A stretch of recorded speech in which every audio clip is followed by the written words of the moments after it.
وقتی دستشو سمتم دراز کرد، نگاه مرددم و چرخوندم سمت پریچهر و اون با چشم و ابرو بهم اشاره کرد که باهاش دست بدم و من به ناچار تن دادم به کاری که اصلا به مزاقم خوش نمی اومد. اما به محض اینکه گرمای دستشو حس کردم، دستمو پس کشیدم که مبادا بوسه‌ای که نثار دست پریچهر کرده بود و به دست منم بزنه. هرچند از اون لبخند سمج روی لبش میشد فهمید که اصلا قصد همچین کاری رو نداشته. واسه همینم از پس کشیدن یهویی دستم جا نخورد. حالا توی اونها گیر و واگیر من به این فکر می‌کردم که این یارو هم حتی متوجه فرق بین من و پریچهر شده. فرقی که اون روزا خودم هم احساس می‌کردم. ولی تمام تلاشمو می‌کردم واسه انکار کردنش. شربت جان، کجا سیر می‌کنی دختر؟ برو تو دیگه. پریچهر و نصیر رفتن. گیج و گنگ نگاهی بهش انداختم. صورتش هنوزم در هم بود، ولی سعی داشت لحنش جای تند و تلخی رو به شیرینی بده. دستشو گذاشت پشت کمرم و همراه این کرد سمت اتاق غذاخوری. سلام به روی ماهتون. شب و روزتون هر کجای این کره خاکی هستید به خیر و شادی باشه. عزیزای دلم، دوست داشتم امشب به جای اینکه براتون کامنت بنویسم به صورت گفتاری ازتون تشکر کنم. مرسی. واقعا مرسی بابت این همه مهر و عشقی که نثارم میکنین. باور کنید هر شب با خوندن پیامای سرشار از مهرتون به قول دخترای داستانامون کیلو کیلو قنداب میشه تو دلم و لحظه به لحظه خدا رو واسه داشتنتون شکر میکنم. امیدوارم همیشه در سلامت کامل به سر ببرین و دلتون شاد باشه و این دنیا بر وفق مراد شما بچرخه. همونطور که بارها و بارها گفتم خیلی برام عزیزین. خیلی دوستتون دارم. درسته این اعضای خانواده‌ام. الهی بهترینا نصیب قلبای مهربونتون بشه. پریچهر بالای میز وایساده بود و مرد جوان درست جای همیشگی من. بهمن هدایتم کرد سمت صندلی کنار دست خودشو. من ذوق زده از اینکه به یمن ورود مرد غریبه میتونستم کنار بهمن بشینم، با عجله صندلی رو پس کشیدم و بانی ابروهای گره خورده پریچهر شدم. انگار قوانین و برنامه‌های امارت به محض ورود یه مهمون غریبه سفت و سخت‌تر میشد و پریچهر انتظار داشت تا خودش قصد نشستن نکرده کسی دست به صندلیش نزنه. بهمن که توپش از جای دیگه پر بود بعد از من صندلیش عقب کشید و بی توجه به اخمای در همه پریچهر روی صندلیش نشست و نصیر رو هم به نشستن دعوت کرد. اما اون پسرک هر کی که بود خوب پریچهر و قوانین امارتش رو از بر بود. جوری ظلم می‌زد به صورت بی‌نقص پریچهر که انگار شاهکار نقاشی بی‌بدیل یک استاد بی‌نظیره. نگاهش گاهی اونقدر عمیق و کشدار می‌شد که من جای اون می‌ترسیدم که مبادا به غیرت بهمن بر بخوره و یه مش حواله صورتش کنه و با دلهره چشم می‌دوختم به بهمنی که تمام حواسش به صبحونش بود و هیچ توجهی به نگاه‌های گاه و بیگاه نصیر به پریچهر نداشت. گرچه از ریخت و قیافه نصیر کاملا مشهود بود که سن و سالش کم 10-11 سالی کمتر از پریچهره، ولی خب این چیزی از بارندگی و تیزی نگاهش کم نمی‌کرد. تو شیشو بشه همین چیزا بودم که صدای پریچهر تو گوشم پیچید. نصیر جان، به محض اینکه از خانم والده شنیدم از فرانسه برگشتی، تصمیم گرفتم ازت بخوام که بیای و به شربت درس بدی. میدونم که سرت حسابی شلوغه، ولی خب روی منو که زمین نمیندازی. نه. نصیر که انگار فرصت مورد علاقه‌اش بعد از مدت‌ها نصیبش شده بود، با شوق کف دستشو به هم کوبید. بانو، شما از من جون بخوا. تدریس که شغلمه. بهمن هرسی تکنونی که دستش بود و پرت کرد روی میز و غرید. پریچهر جان، ولی ما هنوز در این باره با هم مشورت نکرده بودیم. بهتر نبود به منم بگی نصیر جانو واسه این کار در نظر گرفتی؟ نمیدونم چرا اون لحظه احساس کردم بهمن از این پسرک خورده برده چیزی داره که اینجوری با حضورش هرس میخوره. ولی پریچهر زیاد از حد خونسرد و حتی خوشحال بود و همونجور که با خیال تک پنیر سر چنگالش رو به دندون میگرفت خندید. نگران نباش عزیزم. از نصیر بهتر واسه شربت نیست. هم درسش رو تکمیل میکنه، هم فرانسه یادش میده. خدا رو چه دیدی؟ شاید شربتم هوای فرنگ رفتن به سرش زد. یهو احساس کردم فضای اتاق بیش از اندازه گرم شده. اونقدری گرم که حتی با همون یلا پیراهن نازکم احساس خفگی میکردم. عصبی و کلافه از احساس مزخرفم یه قلوب شیر خوردم و آروم لب زدم. اجازه میدید من برم؟ انگار یکم حالم سر جاش نیست. پریچهر با اخم نگام کرد. اما مهمون داریم شربت. این کار یه جور بی احترامی به نصیر جانه. میخواستم بگم احترام بخوره تو سر هیزش که هیچ متوجه نگاهاش نیستی، ولی جرئت نکردم و نصیر موقعیتو واسه چاپلوسی کردن تو هوا کاپید. اشکالی نداره پریچهر خانم. اگه اجازه بدید منم باهاش برم یه جلسه معارفه با هم داشته باشیم. یه روزم یه روز دیگه. آخه معلوم نیست من تا که ایران باشم. بهمن تا خواست حرفی بزنه و مخالفت کنه، پریچهر دست رو دستش گذاشت و من از حرص اینکه حرف بهمن توی اون خونه هیچ برویی نداشت، دندون روی هم سابیدم و از روی صندلی بلند شدم. مختاری نصیر جان، میدونم که این لطفت هیچ وقت فراموشم نمیشه. به نظرم پریچهر داشت زیاد از حد بهش احترام میذاشت. مگه این پسره گوش تلخ کی بود که پریچهر اینجوری بادمچون دور قابش میچید؟ همونجور که تو دلم غرغر میکردم که آخه مگه قرار من چقدر اونجا بمونم که باید شروع کنم به درس خوندن بدون توجه به نصیر که عین سایه افتاده بود دنبالم. از پله ها بالا رفتم. بعد دویدم سمت اتاقم و در رو محکم به هم کوبیدم. خیال میکردم این حرکتم دیگه تیر خلاصه و باعث میشم به خودش بگیره و راهش رو کج کنه و برگرده بره همون جایی که بوده. ولی نه، این پسر کنه تر از این حرفا بود. چند تا تقه محکم که به در اتاق خورد، با حرص نفسمو بیرون دادم و تقریبا داد زدم. بله. بیرو در بایستی در رو باز کرد و سرش از دایی در کرد تو اتاق. مثل این که منو فراموش کردی مادمازل شربت. با حرص دل زدم توی چشماش، انگار که میخواستم انتقام بی‌اعتنایی پریچهر به بهمن رو از اون بگیرم. من حالم خوب نیست. میشه کلاس درس رو تعطیل کنید؟ خندید و من حس کردم وقتی میخنده چقدر نچستر میشه. بذار درس شروع بشه، بعد از زیرش در برو. امروز فقط منباب آشناییه. همین. اینو گفت و بدون اینکه منتظر تعارف من بشه وارد اتاق شد. و در رو پشت سرش بست و راه افتاد سمتم. و درست گوشه تخت رو به روی من نشست. شربت یعنی چی؟ یعنی شیرین، خوشمزه. چقدر بامزه و بجا. خیلی بهت میاد. خوب که دقت میکردی حرف زدنش کمی گیر داشت و من بعدها فهمیدم نصیر نیمه بیشتری از عمرش رو فرنگ بوده. نگفتی این اسم خاص از کجا میاد؟ کلافشونه بالا انداختم. از دل ننم. میگفت من وقتی زایده اونقدر شیرین بودم که دلش خواسته اسممو بذاره شربت. ننه. به صورت گیجش نگاه کردم و نتونستم خندمو کنترل کنم. والدم. چه میدونم؟ مادر، مامان، هرچی شما میگید. در حالی که گیج‌تر از قبل شده بود چشماشو ریز کرد. خب اگه مادر داری اینجا چی میخوای؟ با یادآوری اینکه اگه ننه گلابم زنده بود من الان اینجا نبودم، نفسم سنگین و سرم متورم شد. و لب زدم زیر یه خروار خاک. نصیر که حس کرد داره با حرفاش ناراحتم میکنه صورتی لبخند زد. آخ متاسفم. نمیدونستم. ولی خب آخه اونقدر دست باچه شده بود که نمیدونست چی بگه. جوری که انگار اون پسرک نچسب پرچونه رفت و جاشو یه مرد جوون محجوب پر کرد. میدونستی چشمات خیلی شبیه پریچهره؟ با این حرف یهویی و بی مقدمه چشم از انگشتام گرفتم و سر زدم به صورتش. نه، اصلاً. خندید و این بار به نظرم کمتر از قبل نچسب اومد. اما به نظر من خیلی شبیه. اینو از منی که یه عمر شیفته پریچهر بودم بشنو. همیشه بزرگترین حسرت زندگیم این بود که چرا اینقدر دیر پا گذاشتم به این دنیا که پریچهر همیشه به چشم یه پسر بچه نگام کنه. البته این اولین باره که به عنوان یه آدم درست سرمروم حساب کرده. نه یه بچه. انگار روی پیشونیم نوشته شده بود که باقی عمرمو بشینم روی این تخت و با مردایی حرف بزنم که تمام فکر و ذهنشون پریچهره. پریچهری که هر چقدر بیشتر میگذشت بیشتر برام گنگ و عجیب و غیر قابل درک میشد. عجیب‌تر برام این بود که چطور یه مرد جوان میتونه تو خونه این زنی که شوهر داره بشینه و این حرفا رو به منی که توی اون خونه زندگی میکنم بزنه. وقتی دید چیزی نمیگم خیال کرد با پرحرفیاش حوصله‌مو سر برده. کمی معذب شد و تکونی به خودش داد. ولی اخلاقت اصلا شبیه به پریچهر نیست. اون خیلی خوش مشرب و بجوشه. ولی تو کم مونده بود منو با چشمات قورت بدی. دختر، یکم مهربونتر. ناسلامتی قرار معلمت بشم و کم 6 ماه با هم کار داریم ما دوتا. پریچهر گفته باید کمکت کنم دیپلم بگیری. تو زندگیم هیچ وقت بابت هیچی اونقدر خجالت نکشیده بودم که اون لحظه واسه 2 کلاس درس خوندنم خجالت کشیدم. اونم درسی که کبرا از دختر همسایه یاد میگرفت و به من یاد میداد. و حتی نمیشد اسمشو سواد گذاشت.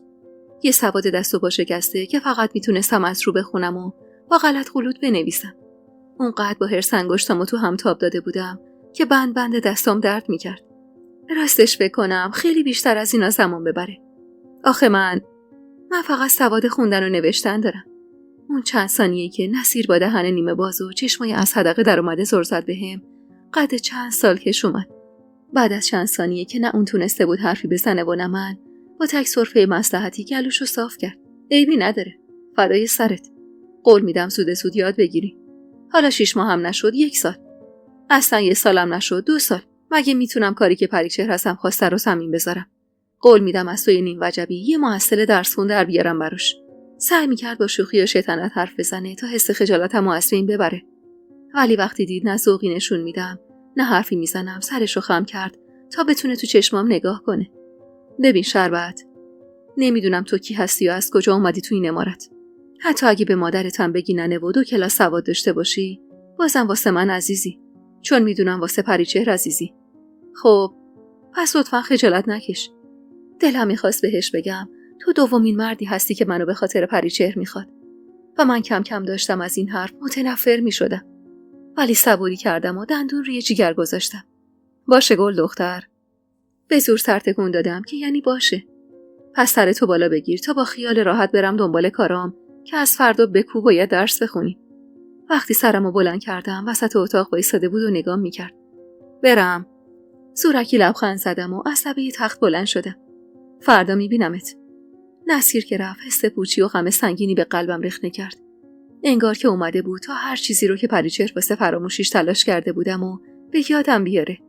پشت پنجره بالکن اتاق وایسادم و رفتنش رو تماشا کردم. زمستون بود و برف ریزی میبارید. با بسته شدن در حیاط به دست نصیر، صدای مشاجره پریچهر و بهمن کل خونه رو برداشت. از بعد به ورودم به عمارت زند این دومین باری بود که صدای جر و بحث پریچهر و بهمن رو میشنیدم. ولی این بار انگار بس خیلی جدی تر بود که صدای جار و جنجالشون حتی بعد از 10 دقیقه هم قطع نشد و من از سر ترس و نگرانی از اتاقم در اومدم. زهرا ترسیده توی راه رو وایساده بود و به صورتش شنگ میزد. چی شده زهرا؟ چه خبره؟ چشونه اینا؟ خدا منو مرگ بده الهی. اینا چش خوردن. به خدا 15 ساله تو این خونم یه بار صدای داد و هوار نشنیدم. ولی از وقتی شما اومدی انگار دیوونه شدن دور از جون. بعد انگار ترسید که بهم برخورده باشه، خودشو بهم نزدیک کرد و دستمو گرفت. شربت خانم جون، تو رو خدا ناراحت نشی یا منظورم شما نبودی. میگم انگار که شما اومدی مردم چش نداشتن ببینن و چشمشون زدن. آخه مگه میشه؟ یا حضرت زهرا، ببین چقدر آقا عصبیه. با صدای هوار بهمن ترسیده دستمو از تو دستش کشیدم بیرون و پله ها رو 2 تا یکی دویدم پایین. صداشون از اتاق کار بهمن میومد و یه حس کنجکاوی یا بهتر بگم فضولی باعث شد قدممو کنتر کنم تا ببینم پریچهر واسه آروم کردنش چی میگه. بهمن، من بهت اجازه نمیدم تو این موضوع دخالت کنی. آینده و زندگی شربت به من مربوطه و بس. پس لطفاً دایه مهربون تر از مادر نشو. خب به نظر من نصیر بهترین گزینه واسه درس دادن به شربته. و سلام. چی میگی پریچهر؟ مگه میشه دخالت نکنم؟ من اون دختر رو کشوندم تو این خونه. اگه من نبودم که اون الان کنج زندون پوسیده بود. بس بهمن، خسته شدم اینقدر این حرفو شنیدم. تو نبودی یه وکیل دیگه. چیزی که زیاده تو این شهر وکیل. فوقش 2000 بیشتر پول خرج میکردم. دست درد نکنه پریچهر خانم. تو پول خرج من کردی؟ نه. ولی کم پول خرج اون قباد گدایی بی شرف نکردم که کمکت کنه. تو نبودی 2000 بیشتر خرج میکردم. پس خیال نکن چون کارتو خوب انجام دادی حقی گردنم داری. این کمکت هم میذارم به پای دینی که به فرزاد داشتی. حله. فقط چند لحظه‌ای بینشون سکوت افتاد و من حتی فرصت نکردم حرفای پریچهر رو حلاجی کنم. و دوباره صدای بهمن تو گوشم پیچید، اما این بار انگار حسابی بغض داشت. پریچهر، من تو رو میشناسم. خیال میکنی زندگی بازی شطرنجه. یه مهره که تکون میدی به فکر 1000 تا حرکت بعدشی. پریچهر، زندگی بازی نیست. من که میدونم از روی نصیر رو کشوندی اینجا تا با یه تیر دو نشون بزنی. نه بهمن، اشتباه میکنی. نصیر بهترین معلمیه که میتونستم واسش بگیرم. بهترین و در عین حال مطمئن ترین. حتی از پشت در بسته اتاقم میتونستم صورت رنگ پریده‌ای پریچهر رو تصور کنم که موقع زدن این حرف حسابی پته پته افتاده بود. و خب بهمنم حق داشت که باورش نکنه. پریچهر، من بچه نیستم. سعی نکن با خراب کردن خودت منو گول بزنی. من بهمنم. بهمن زند. برادرزاده فریدون زند. شوهر تو. با من یه نفر لااقل رو بازی کن. آره بهمن، اصلا نیتم از آوردن نصیر همونیه که تو میگی. چیه مگه؟ چی کار کردم مگه؟ بعد به فکر آینده و اعتبارشم. شربت که دختر دم بخت و خوشگله. کی بهتر از نصیر؟ حرفایی رو که میشنیدم باور نمی‌کردم. عین یه خواب بود. نه که بخوام بگم ناراحت بودم و خوابم زیادی ترسناک بود. نه. فقط باورم نمیشد 2 نفری که تا چند ماه پیش هیچ کدومشون رو نمیشناختم اینجوری دارن با زندگیم بازی میکنن. انگار من عروسک خیمه شبازی تو دستشون بودم. اصلا اینا کی بودن؟ چطور الان شده بودن همه کارای زندگی من؟ پریچهر، شربت یه الف بچه است. تو داری از علاقه نصیر به خودت سوء استفاده میکنی. میدونی چون عاشقته هر کاری بگی میکنه. ولی نمیگی شربت هم دل داره.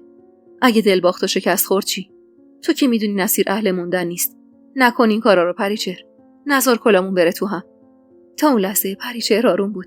ولی درست از وقتی که لحن بهمن بوی تهدید به خودش گرفت، از کوره در رفت و شروع کرد به داد زدن. کلاه؟ چه کلاهی؟ بهمن، تو هیچ کلاهی نداری این وسط. خواهشاً خودتو درگیر این مسئله نکن. زندگی شربت به من مربوطه، نه تو. عصرم قراره حمیده بانو بیاد. میخوام یه ندیمه خوب براش بگیرم. پریچهر نیستم اگه تا سال دیگه این موقع شربت نشده باشه آینه خودم. همین. حرف آخرت همینه پریچهر خانوم؟ آره؟ داری پا میذاری رو زندگی چندین و چند سالمون واسه پول؟ صبر نکردم تا پریچهر جوابی بده. ضربه محکمی به در زدم و وارد اتاق کار شدم. هر چقدرم که سعی می‌کردم از صورتم و لحن حرف زدنم معلوم نباشه که تمام حرفاشون رو شنیدم، بازم بیفایده بود. اونقدر دماغو گرفته بودم که تا چشمشون بهم افتاد رنگ از رخشون پرید. مطمئن بودم اون لحظه پریچهر فقط به فکر نقشه‌های برملا شدهش و بهمن به فکر دل نگران پریچهر بود و هیچ کدوم به این فکر نمی‌کردن که چی داره به من میگذره. پریچهر خیلی زودتر از بهمن به خودش اومد و یه لبخند مصنوعی زد. عزیزم، صدامو خیلی بالا گرفت، میدونم. ولی خب پیش میاد دیگه. نمیخواد خودتو نگران کنی. نگاه داغ و برندم رو سر دادم رو صورت خجل و شرمنده بهمن که تا نگاهش بهم افتاد سر به زیر انداخت. من فقط خواستم بگم اگه دعواهاتون به خاطر منه، من اصلا دوست ندارم دعوا کنید. زهرا خانم میگه شما قبلا اصلا اینجوری نمیشدی. خدا میدونه چی کشیدم تا بتونم همون 4 کلمه حرفو برخلاف خواسته دلیم بزنم. نه عزیز من، این چه حرفیه که میزنی؟ اگرم تا امروز من و پریچهر بحثی نداشتیم، به خاطر این بوده که موضوع مشترکی بینمون نبوده که سرش بحث کنیم. تو هم قصه نخور. پریچهر واسه تحصیل نگرانه و من واسه خودت. عین خودش نقاب بیخیالی و سعدی زدم رو صورتم و زور زدم به چشماش. انگار نه انگار که تا همین چند دقیقه پیش صدای داد و هوارش کل خونه رو برداشته بود و داشت از دست حرفای پریچهر دیوونه میشد. لبخند که زدم جفتشون خیال کردن چیزی نشنیدم و برگشتم به جلد سابق و مطمئن خودشون. ببین شربت جان، من میخوام با نصیر درس بخونی. خودم کمکت میکنم دیپلم بگیری. بعد از اونم دوست دارم بفرستمت فرانسه که بشی یه مادام تمام عیار. با چنان ذوقی حرف میزد که هر غریبه اون صحنه رو میدید خیال میکرد پریچهر مادر واقعی و دلسوز منه و من دختر سر به هواش. البته قبل از اون باید قبادو پیدا کنیم و سجل شربت رو ازش بگیریم. اون لحظه پریچهر شبیه بالون کمبادی بود که هر چقدر بیشتر به آینده روشن من فکر میکرد بادش بیشتر میشد. ولی امان از اون حرف بهمن که اینه اون نیشتر درشتی نشست وسط بالون رویاهای پریچهر و تمام خواب و خیالاشو از هم پاشید. چی میگی بهمن؟ نگو که این یه کارم نتونستی درست انجام بدی. یعنی سجل شربت هنوز دست اون بیشرفه؟ پریچهر اونقدر عصبی بود که براش هیچ اهمیتی نداشت منم اونجا وسط اون اتاق وایسادم و نه تنها صورت براقش رو میبینم بلکه حرفای تلخ و گزندش هم به راحتی به گوشم میرسه. بهمن که انگار به عمد این حرفا جلوی روی من زده بود و در مقابل خشم پریچهر خیلی آروم و بیخیال بود، چرخی دور اتاق زد و روی صندلی چرمی پشت میزش نشست. متاسفانه ولی پیداش میکنم. پریچهر عین اسفند روی آتیش جلس و ولس میکرد و من مشتاق و کنجکاو وسط اتاق وایساده بودم و به حرکات تند و عصبیش که چپ و راست طول و عرض اتاق و بالا و پایین میکرد نگاه میکردم. باورم نمیشه. به خدا باورم نمیشه بهمن که یه آدم اینقدر نابلد باشه. تو خیر سرت وکیلی. نمیدونم این همه پرونده رو کی حل کرده تا الان که تو از پس یه پیرمرد پیزوری برنیومدی. برنیومدم چون تو نذاشتی.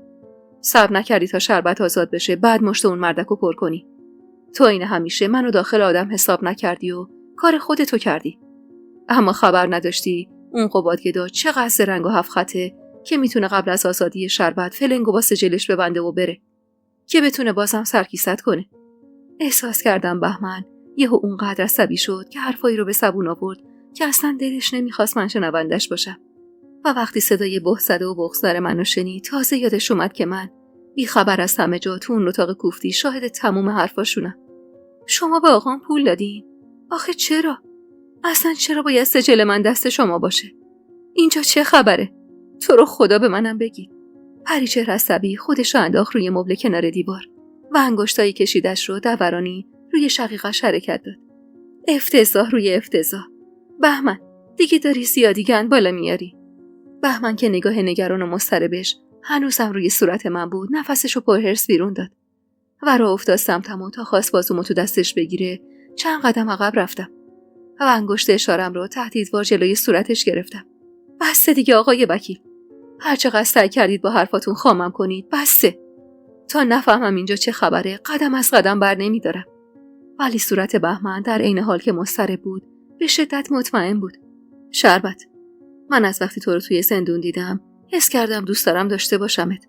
دختر رویاهام بودی، یاغی و سرکش و زرنگ. من همون وقت به سرم زد از قباد بگیرمت. اونم که از خداش بود. اونقدر دوستش داشتم که نمیفهمیدم اونم داره همون کاری رو با من میکنه که پریچهر با نصیر کرد. بهمن داشت از حس من به خودش سوء استفاده میکرد تا قلبم به مغزم غلبه کنه و نفهمم داره دور و برم چی میگذره. نه که بگم هیچی نمیفهمیدم. میفهمیدم. خوبم میفهمیدم. ولی دلم میخواست خودم رو بزنم به نفهمی و وانمود کنم بهمن تونسته با اون نگاه گرم و گیراش خامم کنه. با اینکه این روز روشن بود تمام حرفاش دروغه، ولی دلم میخواست باور کنم و کردم. شاید هر کسی دیگه ای جای من بود همین کارو میکرد. آدم باید عقلش بار سنگ برداره تا موندن تو عمارت فریدون خان زند رو با برگشتن به خونه قبادگدا تاخت بزنه. هر چقدرم که قوانین اون خونه سخت و اخلاق پریچهر تلخ بود، بازم میارزید به نرفتن. حتی اگه مطمئن میشدم این زن و شوهر یه خیالات خامی تو سرشون میگذره. آروم و مغموم لب زدم. پس حالا بدون سجل چجوری درسم ادامه بدم؟ فقط خدا میدونه اون لحظه تنها چیزی که برام قدیه پشه هم ارزش نداشت درس و مدرسه بود و من بهونش کردم واسه موندن تو اون خونه تا کسی راز دلمو نفهمه، که ندونه من هر شب با خیال مردی روی بالش سر میذارم که به چشم دخترش منو میبینه و کنار زنی شبش رو سحر میکنه که دنبال دختر رویاهاش تو وجود من میگرده. من موندن توی اون عمارت و تمام سختیاشو به جون خریدم. نه واسه خاطر اینکه تنم به تن این جماعت خورده بود و یه هفته عادت کرده بودم به اون زندگی فاخر و اشرافی. من سعی کردم بمونم چون دلم گیر کرده بود و افسار عقل و هوش زندگیم رو سپرده بودم دستش. تو قصه اونو نخور. شده تمام داراییمو خرج میکنم ولی یه سجل برات میگیرم. یه سجل نو که جای اسم اون مردک بیشرف اسم بهمن توش باشه و جای اسم مادرت اسم خودم. با این حرف پریچهر قلبم تیر کشید و اخمامو درهم کردم. ولی من نمیخوام اسم ننم از سجلم پاشه. انگار که حرفم به مساقش خوش نیومد که اونجوری اخماشو درهم کرد. یعنی میخوای بگی ترجیح میدی جای اسم من و بهمن اسم اون مردک به درد نخور و اون دختر دهاتی غربتی؟ پریچهر، خواهش میکنم مواظب حرف زدنت باش. با تشره به موقع بهمن پریچهر باقی حرفش رو خورد، ولی من با گوش خودم شنیدم که به ننه گلاب بدبختم ناروا گفت و خونم به جوش اومد و هرسی را افتادم سمتش و قید موندن تو اون خونه و تو هوای بهمن زندگی کردن و زدم. پریچهر خانم، درسته ننم دهاتی بود و به قول تو غربتی، ولی یه دختر داره که پای همه چیش وایساده و حاضر نیست حتی از اسم تو سجلش بگذره، چیزی که تو نداری و یه عمره که حسرتش به دلته. از عواقب زندگی کردن با پریچهر همین بود. نرم نرمک میشدی یکی عین خودش، عقربوار نیش میزدی و کل وجود طرفو با آتیش میکشیدی. حالا دیگه من بهتر از هر کسی نقطه ضعفش رو بلد بودم و میدونستم چجوری دست روش فشار بدم که عمق وجودش بسوزه، همون جوری که اون بند وجود منو با حرفای نارواش به ننم به آتیش کشیده بود. نگاه تند و تیزش که به اشک نشست احساس کردم یکی یه سطل آب یخ خالی کرد رو جیگر سوختم. خیلی نمک و حرومی، درست عین مادرت.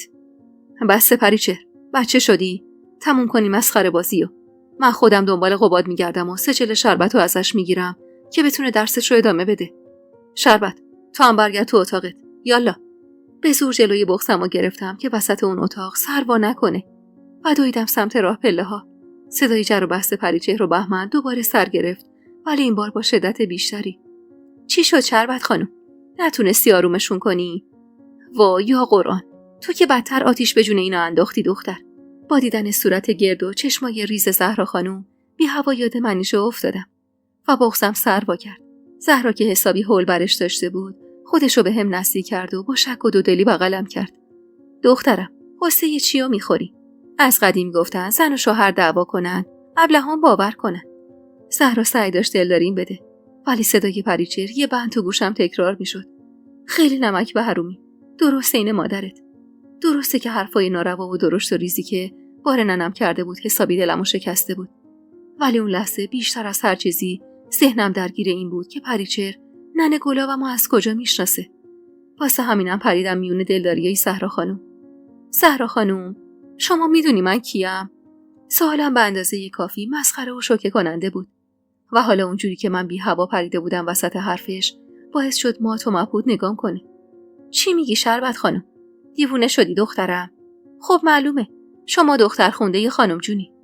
سعی کردم از عمق نگاهش بخونم که داره راست میگه یا دروغ. زهرا زن ساده و بیشیل پیله‌ای بود و بعید میدونستم اون قطعی رنگ باشه که چیزی بدونه و بتونه ازم مخفی کنه. واسه همین زورکی لبخند زدم و ازش تشکر کردم و برگشتم تو اتاقم. دیگه گوشم به صدای داد و هوار بهمن و پریچهر عادت کرده بود. همونجور که زیر لب فحش میدادم اون پیراهن مسخره رو از تنم در آوردم و گل سر مرواریدی رو با حرص از موهام جدا کردم، جوری که همزمان یه دسته از موهام از ریشه کنده شد. با اینکه پوست سرم از فشار کنده شدن موهام سوزن سوزن میشد، بی‌حوصله گل سرمو پرت کردم یه گوشه و زیر لب غریدم: به درک، اصلا به جهنم. یان اونقدر احساس خفگی و بی‌حوصلگی بهم دست داد که دلم می‌خواست تو همون سلول تنگ و تاریک زندان کنار منیژه باشم. ناشکری بود، ولی دل آدم که این حرفا حالیش نمیشه. دل منم اون لحظه بیشتر از هر چیز و هر کسی منیژه رو می‌خواست که با سادگی کلامش دلمو آروم و سرمو گرم کنه. تا ظهر توی تختم موندم و با چشمای بسته در و دیوار زندان رو تصور کردم. یه روز حتی خواب همچین چیزی هم نمی‌دیدم که توی همچین کاخی زندگی کنم و دلم لک بزنه واسه اون زندان و هم سلولیاش. با صدای قار و قور شکمم چشمامو باز کردم. آفتابی که از روی دیوار اتاق بالا میرفت نشون میداد چند ساعتی از ظهر گذشته و کسی واسه نهار سراغی ازم نگرفته. گرسنه بودم، ولی غرورم اجازه نمیداد بعد از شنیدن اون حرفا سرمو بندازم پایین و واسه نهار خوردن برم پیششون.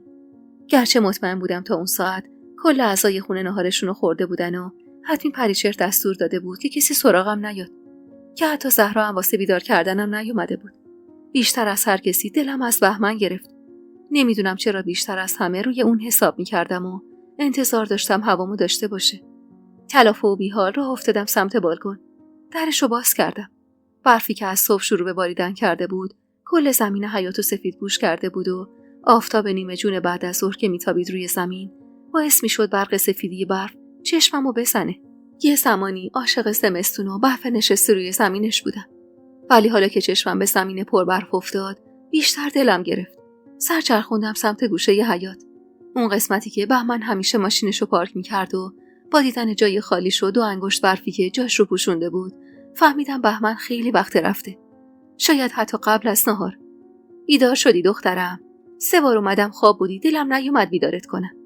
با صدای زهرا چشم از جای خالی ماشین بهمن گرفتم و برگشتم تو اتاق. آقا کی رفته؟ سر تأسفی تکون داد و سینی غذایی تو دستشو گذاشت رو تختم. 3-4 ساعتی میشه. عین خروس جنگی اونقدر تو سر و مغز هم زدن تا آخرش آقا فراری شد و خانم تنهایی نهارشو خورد. پریچهر خانم از تنها غذا خوردن متنفره. هنوز دلم از پریچهر پر بود.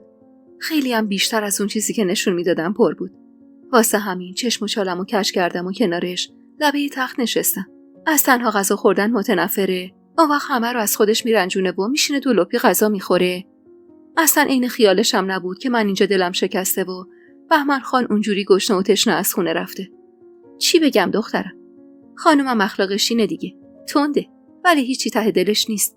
به خدا هر کسی جای تو بود و نمیومد سر میز واسه نهار دیگه تا شب هیچی نمیداد بخوره، ولی خودش بهم گفت برات غذا بیارم تو اتاقت. این یعنی خانوم خاطر تو خیلی میخواد. زهرا، اگه خاطرمو واقعا میخواست که به ننه بدبختم که زیر یه خروار خاک خوابیده فوش نمیداد. زهرا نفس عمیقی کشید و سر تکون داد. هی دختر، من میگم خانوم اونقدر میخوادت که به مادرت هم حسودی میکنه. اونجا بود که مطمئن شدم زهرا راستکی زیادی ساده و پاکه و نمیفهمه ننه بدبخت من چیزی نداشت که پریچهر بخواد بهش حسادت کنه. حالا قصه نخور دخترم. بیا ببین خانم گفته واسه نهار خورش کدو بپزم، چیزی که دوست داری. ببین شربت جان، خانم معذرت خواهیشم مدل خاص خودشه. نیم نگاهی به سینی توی دستش انداختم و پوزخندی زدم. ولی من خورش کدو با نون دوست دارم. زهرا کمی دستپاچه شد و به هته پته افتاد.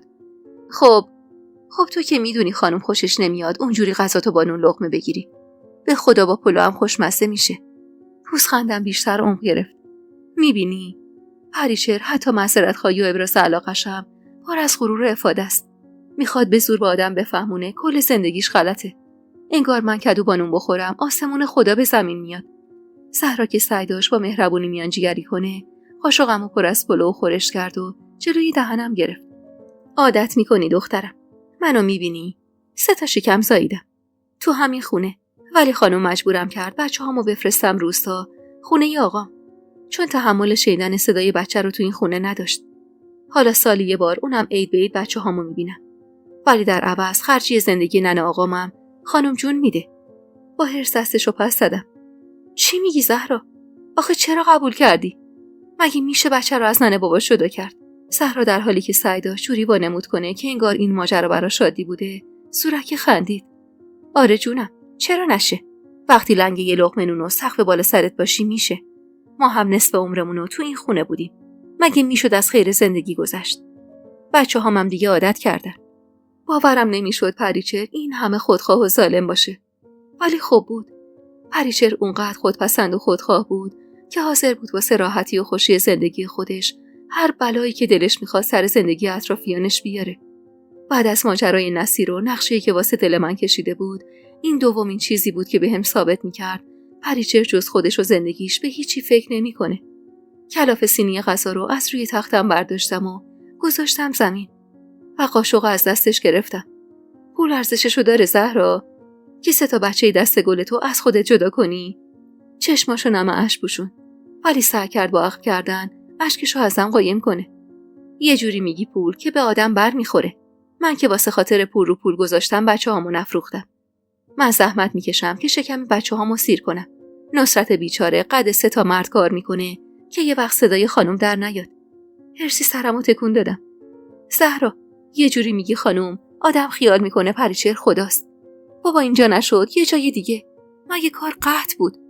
تلخ خندید و من از ته نگاه غم گرفتش یه موج بزرگ دلتنگی دیدم که داشت هجوم می آورد سمتم. تو چه خبر داری از زندگی ما بدبخت بیچاره ها؟ وقتی واسه کار اومدیم اینجا همه چی عادی بود. کفایت خانم عمه بزرگ پریچر خانم معرفیمون کرد و خانمم لطف کرد قبولمون کرد. چون پای نصرت لنگ میزد کمتر کسی قبولش میکرد. ما که خونه نداشتیم. خونه پایی و خونه کاری بهترین کار بود برامون. خانم و آقا تازه عروس و دوماد بودن و فریدون خان تازه فوت شده بود. میگفتن خدمه های سابق امارت و واسه سن بالاشون رد کردن رفته و دنبال خدمه جوان میگردن. ما هم با ذوق ته باغ ساکن شدیم. یه سالی میشد که زن نصرت شده بودم. کم کم حرف و حدیث و اجاق کوری خانم به گوشمون خورد. دعوا درمون میکرد. حتی تا فرنگم رفته بود. ولی هیچی به هیچی. هرچی زمان میگذشت خانم وسواسش بیشتر میشد و اخلاقش تندتر میشد. به خدا 1000 بار با همین گوشای خودم شنیدم که آقا میگفت من اصلا بچه نمیخوام. ولی خانم ولکن نبود. تا اینکه زد و سال دوم من آبستن شدم. اوضاع روحی خانم خوب نبود. آقا چند ماهی بهمون مرخصی داد تا بریم دهات چون خیال میکرد مشکل پریچر خانم فقط شکم برومده منه. ولی خب وقتی 3 تایی برگشتیم به اینجای حرفش که رسید انگار نتونست خودش رو کنترل کنه و زد زیر گریه. با دهن باز دور زده بودم به زنی که 15 سال از عمرش رو توی اون خونه خدمت کرده بود و پریچر با خودخواهی بچه‌هاشو ازش گرفته بود. زهرا، ببخشید نمیخواستم اذیتت کنم. ولی باورم نمیشد که پریچر اینقدر خودخواه باشه. هولولک اشکاشو پاک کرد و خندید. نه به خدا. خانم اینجوری که شما میگی نیست. شاید خود منم اگه به جاش بودم طاقت نمی آوردم. خب سخته دیگه. زن جماعتم حسوده نمیتونه ببینه چیزی رو که خودش نداره یکی دیگه داشته باشه. واسه همینه که میگم شاید به مادر تو هم حسودی میکنه. سعی کردم بحثو عوض کنم و زورکی خندیدم تا نفهمه چقدر دلم پره. بچه‌ها چند سالشونه؟ دخترن یا پسر؟ با این حرفم چشماش برقی زد و لبخند دلنشینی زد. 2 تا دختر، 1 پسر. پسر 13 سالشه. مردی شده واسه خودش. دخترها هم 10 ساله و 5 ساله. این آخری رو نمیخواستم. وقتی دیدم خانم نمیذاره بچه‌هام پیشم بمونن، سعی کردم دیگه آبستن نشم. ولی خواست خدا بود. بیچاره بچه‌ام بیشتر از 2 تای آخریم ناراحتی میکرد. جوری که نصرت گفت یا ول کنیم بریم یه جای دیگه کار کنیم. ولی مگه کار گیر میومد؟ اگرم گیر میومد یا کارگر چلاق نمیخواستن یا حقوقش کفاف نمیداد. خانم پول خوبی میده. جوری که خرجی ما و ننه آقام از توش در میاد. احساس سنگینی و درد عمیقی روی قلبم داشتم. انگار که درد و غم زهرا شده بود یک کلوخ سنگین روی قلبم و نمیذاشت نفس بکشم. حتی از فکر این که پریچهر با مال و منالش افسار زندگی تک تک آدمای دور و برش رو تو دستش گرفته بودم، حالم بد میشد. شربت جون، بیا جون عزیزت، غذاتو بخور. خانم به فهم گشنه موندی، پوست از سر من میکنه. تا 1-2 ساعت دیگه هم حمید بانو میاد. میدونی که هیچ و گنگ سر تکون دادم. حمید بانو با ذوق سر تکون داد. آره دیگه، یه ندیمه کار کشته. میگن انگار ندیمه دخترای دربارم بوده. خیلی خوب کارشو بلده. راستش اولش ترسیدم نکنه بیاد و جای منو بگیره. ولی خانم گفت کارش فقط آموزش دادن به توئه. 20 شاری در اختیارته. کلاف چشمامو روی هم فشار دادم. حتی از تصور این که یه زنی عین پریچهر 20 شاری بالا سرم وایسه و رو مخم رشه بره، مخم سوت میکشید. نیم ساعت بعد از اینکه صحرا به زور ناهارمو به خوردم داده بود، سر و کله حمید بانو پیدا شد. درست همون جوری بود که خیال میکردم. زنی عصا قورت داده و خشک که تو اون یخ و یخبندون دیما یه جفت چکمه پاشنه بلند پا کرده بود و به زور روی برفای پا نخورده قدم برمی داشت و چمدون بزرگشو پشت سرش میکشید. پشت پنجره بالکن وایساده بودم و سعی داشتم از لابلای کلاه پشمی و خز دور پالتوی پوسماریش صورتش رو ببینم. از اون فاصله چیز زیادی مشخص نبود، ولی سخت نبود حدس زدن این که حمید بانو توی ادا اطفار بی خودی ریختن جفت دسته پریچهر رو از پشت بسته. وقتی به همراه آقا نصرت وارد ساختمون شد، از پشت پنجره کنار رفتم و بی خیال لبه تختم نشستم. خیال میکردم حمیده میره سراغ پریچهر رو بعد از من میخوام برم پیششون. ولی اشتباه فکر کرده بودم. 3 تا تقه محکم که به در اتاق خورد، شوکه نگاهم رو دوختم به در. زهرا عادت داشت یه تقه آروم میزد و بی خیال وارد میشد و این نشون میداد کسی جز زهرا پشت دره. اونقدر از دیدن اون پالتوی پوسماری و خز پر پشت دور گردنش هول کرده بودم که قلبم تون تون میزد. انگار که ملک الموت اومده بود پشت در اتاقم. به زور آب دهنمو قورت دادم و لب زدم. بله، حمیدم. اجازه هست بیام داخل؟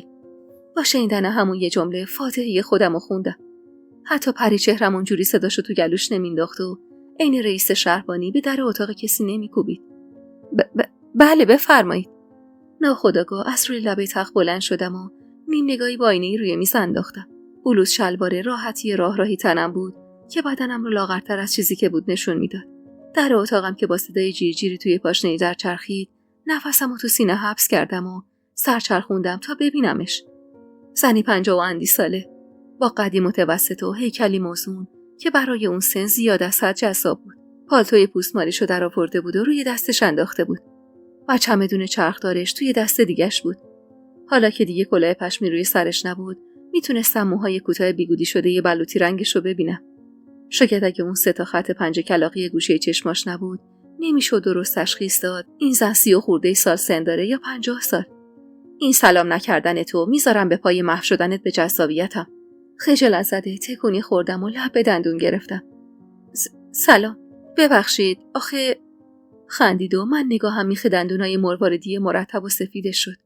اونقدر دندوناش سفید و براق بود که از خودم خجالت کشیدم و دیگه دلم نمیخواست حرف بزنم. عیبی نداره.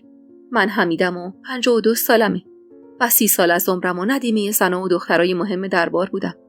الانم که سنی ازم گذشته، پریچهر خانومتون درخواست کردن که اینجا کنارتون باشم. وقتی دید حرفی نمیزنم، یه تای ابروی باریک کمونیشو بالا داد. مثل اینکه کارم تو این عمارت زیاده. نمیخوای خودتو معرفی کنی دختر؟ من کردم و توی حرکت فکر نشده دستمو سمتش دراز کردم. شربت عبدالآبادی، 17 سالمه. با خنده دستشو تو دستم گذاشت و من حس کردم اونقدرم که فکر میکردم سن خشک و از دماغ فیل افتاده ای نیست. خب از همینجا شروع میکنیم. قدم اول دل کندن از این فامیلیه. بعید میدونم دل خوشی از قباد داشته باشی. داری؟ در حالی که یه گوشه از مغزم درگیر این بود که این زن از راه نرسیده چطوری تمام چم و خم زندگی منو بلده، آروم سر تکون دادم که یعنی نه. پس دل بکن از این فامیلی نسل که گند زده به کل زندگی تو 2 سالش رو حروم کرده. با این حرفش فهمیدم میدونه من سابقه دارم و از خجالت احساس کردم صورتم گر گرفته. خجالت نکش. من برعکس پریچهر معتقدم اون 2 سال حبس به ناحق نشون از جرأت و ذکاوت توئه. شاید هر دختر دیگه ای جای تو بود اون شب میمون زیر دست اون مردک. ولی تو درسته 2 سال از زندگی تو باختی، اما عفت تو نجات دادی. از همین 4 تا جمله حس کردم از روی دماغ فیل سر خورد و رفت توی قلبم. قلبی که توی این 2 سال کم از حرفای اطرافیان نشکسته و ترک بر نداشته بود. وقتی دید لبخند میزنم خندید و صندلی جلوی آینه را برداشت و برگردوند و روش نشست. بشین ببینم. مثل این که پریچهر این مدت حسابی عذابت داده که از من تو ذهنت یه غول بیشا خودم ساختی. نترس، نیومدم به سلابه بکشمت که. منم خدمتکارم. فقط درسشو خوندم و بلدم چجوری یه دختر با اصالت ازت بسازم. بعدم با یه حالت بانمکی دستشو جلوی دهنش گرفت و سرشو به هم نزدیک کرد و پشت زد. البته نه اونجوری که پریچهر میخواد. اونجوری که خودم میدونم.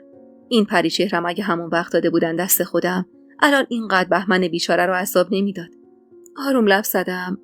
عذاب؟ چه عذابی؟ بهمن خان عاشق پریچهره. سعی کردم وقتی این حرفو میزنم چشمام دو نزنه و صدام نلرزه. ولی حمیده انگار کارکشته ترسونی بود که فکرشو میکردم.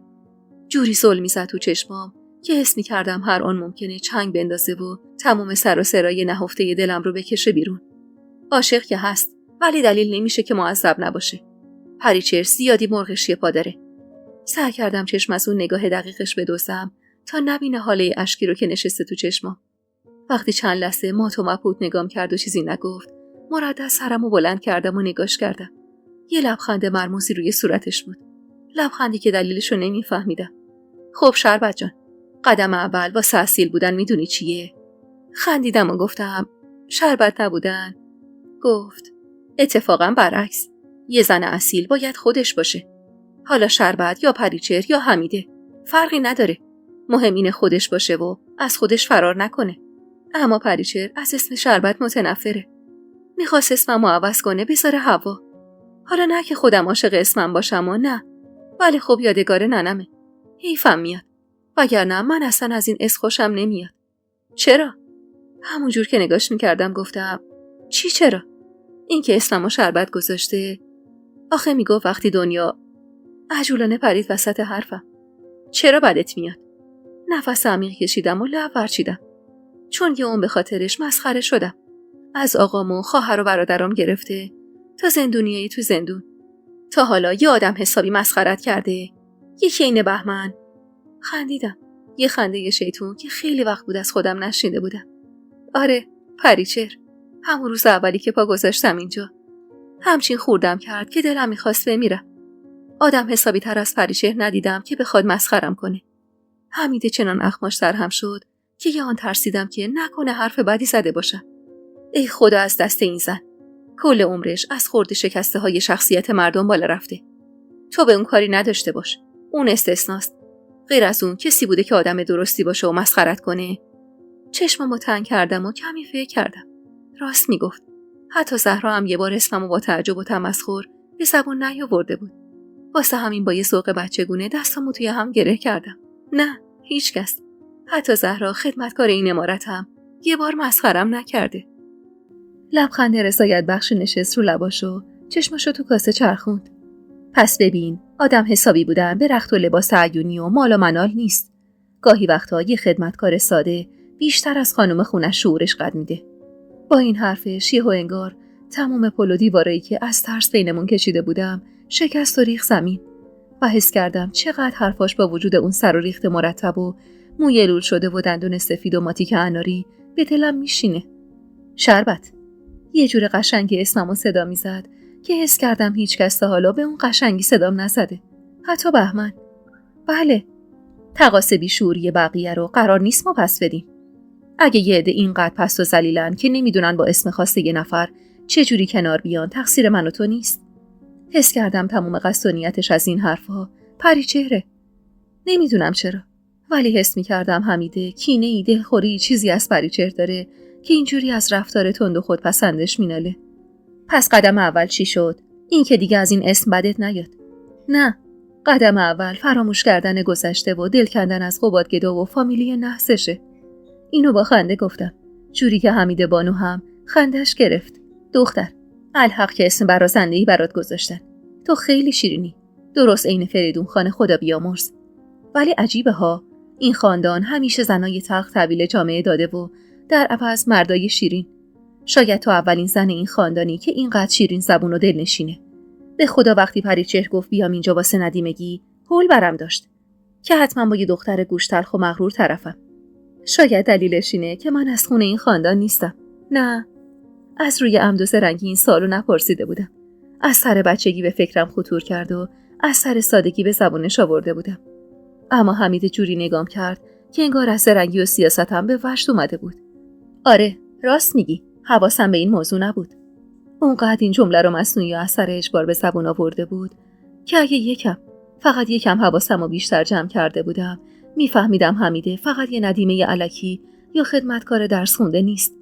حمیده عینه صندوقچه اسرار خاندان زند بود که پریچهر از سر سیاست زیادی یا که حتی بی تدبیری به امارت آورده بود تا از من یه شربت دیگه بسازه. اما غافل از اینکه حمیده از اون دختر ساده غربتی چیزی در میاره که خود پریچهر با اون همه کبکبه و دبدبه به وحشت میفته. دقیقاً 40 روز از ورود من به امارت زن میگذشت و 1 ماه از آشناییم با حمیده. حالا دیگه از نظرم حمیده نه زن پر افاده‌ای بود و نه از دماغ فیل افتاده بود. حمیده زن فهمیده و شیرینی بود که من بعد از اون توی زندگیم هرچی به دست آوردم از قبل آموخته‌های دلسوزانش بود. بفهمی نفهمی با زندگی توی امارت خو گرفته بودم.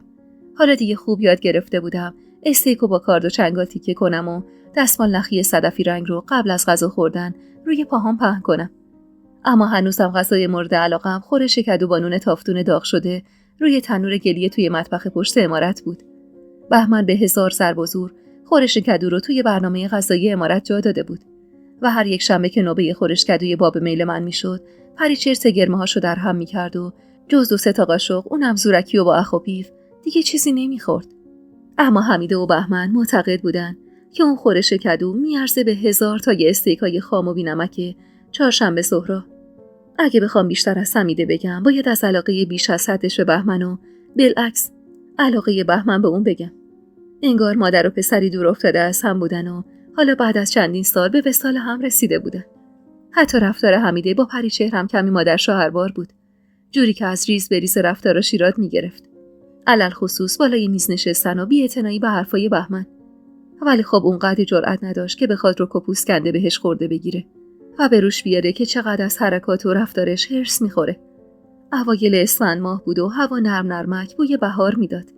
پشت پنجره وایساده بودم و زل زده بودم به در بزرگ عمارت تا به محض ورود نصیر کفشای پاشنه بلندم و پام کنم. حمیده معتقد بود زن باید همیشه کفش پاشنه بلند پا کنه تا هیکل و راه رفتنش فرم زنونه بگیره. به محض اینکه در بزرگ ورودی به دست آقا نصرت باز شد و چشمم به نصیر افتاد، هول زده بالا پریدم. نصیر اومد. حمیده گوشه تختم نشسته بود و با پیرهنم که درزش باز شده بود ور میرفت.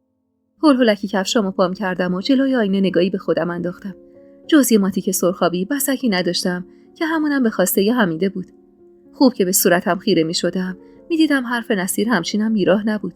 اون چشمای درشت خمار قهوه‌ای رنگم بی‌شباهت به چشمای پریچهر نبود. شربت جان، یه خانم اصیل هیچ آقایی رو اینطور صدا نمیزنه. بگو آقا نصیر که مبادا یکی بشنوه و خیال کنه سر و سری بینتونه. خجالت زده نگاش کردم و گفتم آخه پریچهر میگه نصیر صداش کنن. با اینکه میدونستم پریچهر چه خوابایی برام دیده، ولی خودمو زده بودم به بیخیالی، چون نصیر هیچ جوره تو کت من یکی نمیرفت. یه پسر جوون 24-5 ساله که واسه جلب توجه پریچهر هر کاری میکرد. درسته به شدت خوشبوش و خوش قیافه بود، ولی اصلا به دل من نمیشست. من از اون نیش بازش که تا چشمش پریچهر میافتاد 2-3 برابر بیشتر باز میشد نفرت داشتم.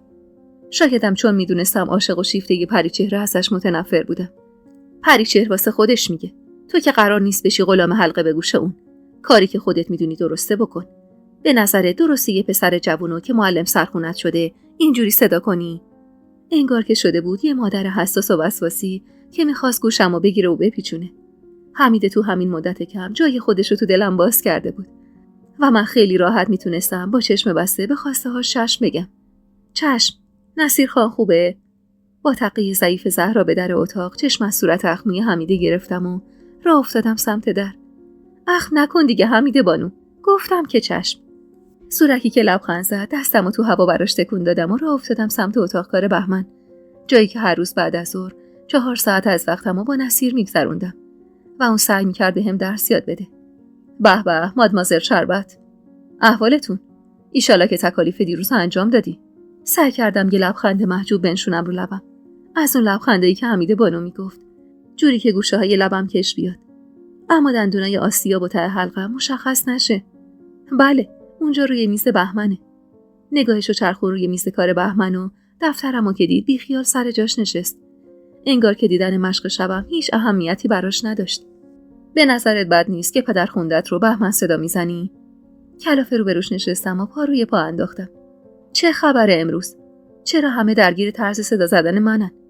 انتظار نداری که بابا بهمن صداش کنم؟ من از وقتی شناختمش همینجوری صداش میزدم. در حالی که نگاش رو به زور از ساق پای لختم میگرفت لبخند زد. خب چرا هرسی میشی حالا؟ من که حرف بدی نزدم، ولی خب حس خوبی به هم نمیده این مدل حرف زدنت. میدونی چیه؟ تو ناخودآگاه من بهمن نقش رقیب عشقی رو بازی میکنه. شایدم واسه اونه. از این همه وقاحتش هرسم گرفته بود و با همون حالت هرسی لبه دامنم که کنار رفته بود روی پام انداختم. نصیر خان، بهتر نیست وقت تلف نکنیم و بریم سراغ درسمون؟ یادتون نرفته که شما واسه چی اینجایید؟ با یه حالت سرخوشی که فقط مختص خودش بود تو صندلی چرمی فرو رفت و انگشتشو تو هم گره کرد. اما من فقط واسه درس دادن اینجا نیستم شربت. من اینجام که با تو وقت بگذرونم. نگو اینقدر ساده یا هنوز اینو نفهمیدی که عمرم باورم نمیشه. از این همه قباحتش لجم گرفت و اخمامو در هم کردم. وقت گذروندن دیگه چه صیغه‌ایه؟ کجکی خندید و خم شد سمت میزی که من دقیقاً اون سرش نشسته بودم. کافه رفتن، خرید کردن، حرف زدن. خدا رو چه دیدی؟ شاید اگه همینجوری پیش بری نمه ازت خوشم اومد. و وقتی حرف میزد به پیراهن کوتاهم و پای لختم اشاره میکرد. هرسی گردن کشیدم سمتش. نکنه خیال میکنی من این لباسا رو میپوشم تا تو پسندم کنی؟ اینا همه خواسته یه پریچهره. اگه به من بود که ترجیح میدادم جای تو یه پیرزن بدعنق بیاد بشه معلم سرخونم. خندید و من بیشتر لجم گرفت. واسه همینه دیگه. از بس مولی پریچه منو اجیر کرده تا بکشونم تو راه. درس خوندن فقط یه سر زندگی کردن تو این امارته. باید یاد بگیری با مرد جماعت چجوری رفتار کنی که وقتی 4 تا مرد جلوت وایسادن بی خودی پنجول نندازی. مگه نمیدونی 3 فروردین جشن تولد پریچه رو مهمونی معارفه تو به کل خاندان زنده؟ از شدت عصبانیت دست و پاهام میلرزید.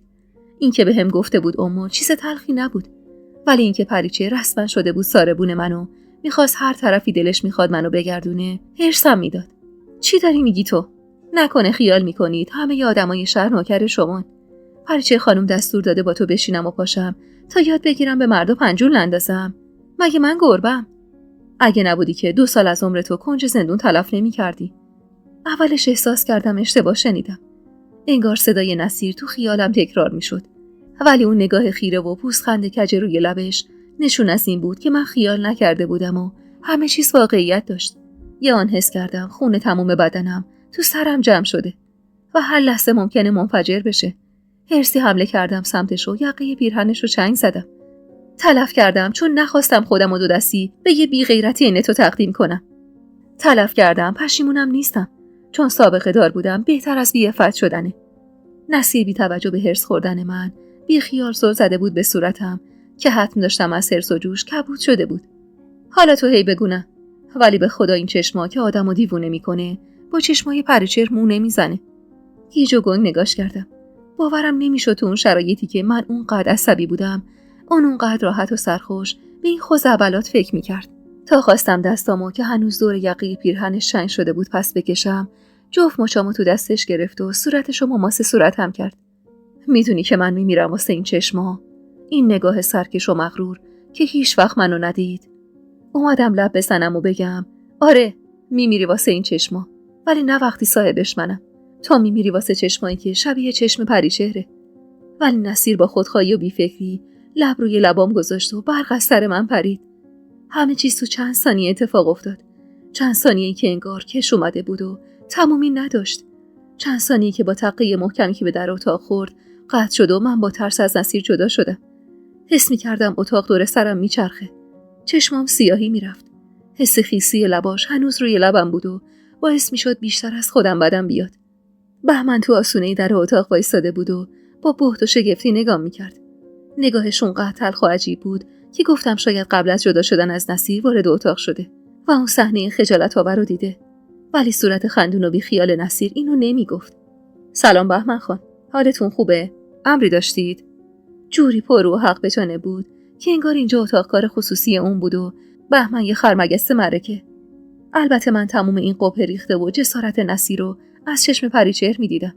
پریچهر اونقدری بهش رو داده بود که کم مونده بود آستر زندگیش رو هم ازش بقاپه. شربت، بیا بیرون کارت دارم. این که جواب سلام نصیر رو نداده بود نشونه خوبی نبود. کم پیش می اومد بهمن این همه تلخ بشه که اونجوری با قیس نگام کنه. وقتی زیر لبی چشم گفتم که بهمن رفته بود و بعید میدونستم صدامو شنیده باشه. حالا چرا اینقدر هول کردی؟ این چیزا واسه دختر و پسرای همسن ما عادیه. من مجرد، تو هم مجرد. واسه چی اینقدر بزرگش کردی؟ یه بوسه ضعیف فرانسوی بود که حتی نمیشه اسمشو عاشقانه گذاشت. ولی مطمئنم تو اولین بارت بود. اینو خوب فهمیدم. با حرص رو برگردوندم سمتش و با دیدن جای ماتیک روی لبش پاهم سوس شد. من اون لحظه نه نگران چرندیات نصیر بودم و نه نگران اولین بوسه فرانسوی زندگیم که با یه آدم بی ربط قسمت شده بود. تموم درد من اون لحظه بهمن بود با اون نگاه ناامیدش. اون لحظه دلم میخواست زمین دهم وا کنه و منو ببله. ولی من مجبور نباشم با اون گونه های گل انداخته از شرم برم پیشش. صدای لوده و مسخره نصیر که دو گوشم پیچید، عصبی تر قدم برداشتم سمت در و از اتاق زدم بیرون. نگران چی هستی شربت؟ ولش کن. اون الان بی خود رگ غیرت پدرونش گل کرده. اعتنایی به حرفش نکردم و با چش دنبال بهمن گشتم. اینجام، بیا بیرون. روی ایوون وایساده بود و در چوبی ورودی سالن‌رو باز گذاشته بود. پاهم از ترس میلرزید. انگار که خبطی کرده بودم و پدر واقعی میخواست مؤاخذم کنه. من بهمنو از ته دلم دوست داشتم. اونقدر که هیچ وقت همچین حسی رو حتی به آقامم نداشتم. جوری که هیچ کدوم از مردای دور و برم به گرد پاشم نمیرسیدن. حتی نصیری که از دید تموم دخترای همسن و سالم یه مرد جذاب برازنده بود.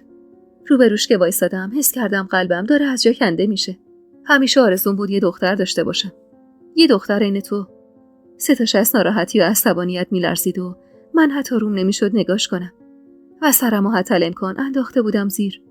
شربت. صدام که میزد قلبم هوری میریخت و بغضم سنگین تر میشد. نگام کن. سرمو که بلند نکردم با 2 انگشتش چونمو گرفت و سرمو کشوند بالا. چرا اونقدر ناراحت بود؟ چطور یه نفر عین قبادگدا اونجوری واسه چندر قاسپول دخترشو میفروخت به یکی عین نورالدین همایی و یه نفر عین بهمن اینجوری؟ شربت، تن نده به این بازی. تو هنوز خیلی بچه‌ای واسه این کارا. من دلم میخواد تو بزرگ بشی، قد بکشی، درس بخونی، واسه خودت سری تو سر و در بیاری. بعد به فکر این چیزا بیفتی. چطور یه نفر میتونست اوج عصبانیتم اینقدر متین و آقا باشه؟ انگار موش شده بودم در مقابلش و زبونم بند اومده بود. جوری که هر چقدر لب میزدم صدایی ازم در نمیومد. دوستش داری شربت؟ کاش اونقدر پررو و بی‌پروا بودم که زل بزنم تو چشماشو بگم من تو تموم عمرم جز تو به هیچ مردی دل نبستم. ولی نه من آدم این کارا بودم و نه بهمن اهل این حرفا. نه اصلا به لحاظ وجدانی درست بود. من به چشم اون یه دختر بچه بی سرپناه بودم که آقاش واسه پول هر بلایی دلش خواسته بود سرش آورده بود و بهمن واسه نجات اونو رسوندن عشقش به حسرت دیرینش اینجا رو به روی من وایساده بود. اگه دوستش داری عیبی نداره، ولی عجول نباش شربت. واسه تو بهتر از نصیر زیاد هست. فقط باید صبر کنی. واسه بار دوم اونجا آرزو کردم که ای کاش میشد و میتونستم برگردم زندان و کنار منیشه بقیه روزای عمرمو سر کنم. شربت جان، یه حرفی بزن. به زور بغضمو قورت دادم و منومن کردم. نه، اون فقط نتونستم حرفمو ادامه بدم چون ترسیدم حرفی از دهنم بپره که اوضاع رو خرابتر کنه. من از حسم به بهمن وحشت داشتم. از اون حسی که باعث میشد عقلم از کار بیفته و قلبم بشینه به جاش میترسیدم که مبادا کسی بویی ببره و مجبور بشم از این عمارت برم. من از تنها شدن نمیترسیدم. من از اون سر کردم واهمه داشتم. بهمن که دیگه چیزی نمیگم کلاف دستی به صورتش کشید و نفسشو پرهرس بیرون داد. شربت، تو جوونی، طبیعی از یکی این نصیر خوشت بیاد، ولی این حسا گذراست. عجول نباش. نمیخوام محدودت کنم و نه، فقط میگم اگرم ازش خوشت میاد نزار پاشو از حدش فراتر بذاره. نزار اون افتی رو که به خاطرش 2 سال حبس کشیدی به باد بده. چه حسی بهش دست میداد اگه میفهمید من از نصیر نفرت داشتم و تمام قلبم واسه خودش میتپید. با عشقی که میدیدم به پریچهر داره قطعاً از من متنفر میشد و من به چشمش یه دختر بی حیای بی چشم رو میومدم. سرمو انداختم زیر و آروم لب زدم. چشم بابا. صداش زدم بابا که به خودم بفهمونم این مرد منو به چشم دختر خودش میبینه و من اینجام تا آرزوی عشقشو برآورده کنم. ولی با جوابی که بهم داد بدتر از چند لحظه قبل سردرگمم کرد. شربت، به من نگو بابا. نزار بیشتر از این عذاب وجدان بکشم. تو عزیز من هستی و میمونی تا ابد. ولی بابا صدام نزن که قلبم آتیش میگیره. چرا یهو حس کردم هوا سردتر از چند لحظه قبل شده؟ چرا چشماشون جوری برق میزد؟ وقتی نتونستم جوابی به حرفش بدم دویدم سمت ساختمون و صداشو از پشت سرم شنیدم. اگه حالت خوب نیست نصیر رو رد کنم بره. اونقدر بغض داشتم که حتی نتونستم جواب این حرفش رو بدم و دویدم سمت پله ها و از شر سنگینی نگاهش خلاص شدم. وقتی با اون حال زار پناه بردم به اتاقم، حمیده روی صندلی نشسته بود و غرق شعر خوندن بود. چه زود برگشتی شربت جان. در رو که با شدت بستم و نشستم پشتش، سرش از تو کتاب توی دستش کشید بیرون و به‌زده نگام کرد. چی شده دختر؟ دعواتون شده؟ بعد انگار چشمش افتاد به ماتی که پخش شده روی لبم و شستش از دست گلی که به آب داده بودم با خبر شد. شربت، چی دارم میبینم من؟ سرمو بلند کردم و مغموم لب زدم. حمیده، اون کثافت به زور منو بوس کرد. به خدا خودشون لبای چندششو گذاشت رو لبام. من نمیخواستم. من آدم توداری نبودم. اصلا بلد نبودم حرف دلمو 100 سال تو خودم نگه دارم و نذارم کسی بفهمه دردم چیه. و همین که سفره دلمو واسه بهمن باز نکرده بودم، هنر کرده بودم. چی میگی بچه؟ اون نصیر بی چشم رو میگی؟ غلط کرد به تو دستت. تا خواست از جلوی در پسم بزنه و بره سراغش، دستشو گرفتم. حمیده، اصلا به جهنم که اولین بوسه زندگیمو با اون نچس تجربه کردم. درد من این نیست. حمیده، درد من بهمنه. بهمن دید و خیال کرد من یه دختر بی چشم روام که از راه نرسیده دل دادم به یه پسر خوشقد و بالا. اون لحظه برای اولین بار توی کل زندگیم بود که روبروی کسی وایساده بودم و بی خجالت اشک میریختم. حمیده چند لحظه مات و مبهوت نگام کرد و بعد انگار پاهاش بیجون شده باشه رو زمین درست روبروم نشست. شربت، تو الان از چی ناراحتی؟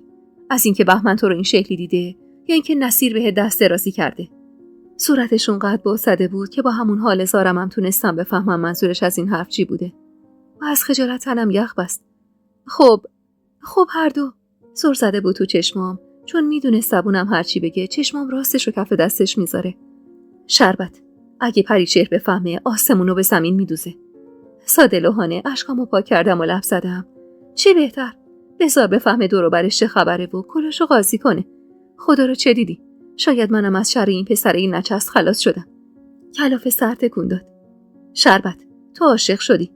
پریچهر اگه اینو بفهمه بیچارت میکنه. نه به خدا، اون به زور. من این چشما رو خوب میشناسم شربت. تو عاشق بهمنی. این اشکا و این حال زار نه واسه ترسه نه واسه شرم و حیا. پریچهر اگه بفهمه دل وسی به بهمن قید تمام برنامه‌هاشو میزنه و بیرونت میکنه. حمیده اونقدر مطمئن و مصمم بود که حتی نتونستم پلک بزنم و همونجور با دهن باز از حرفی که نصف مونده بود زور زده بودم بهش.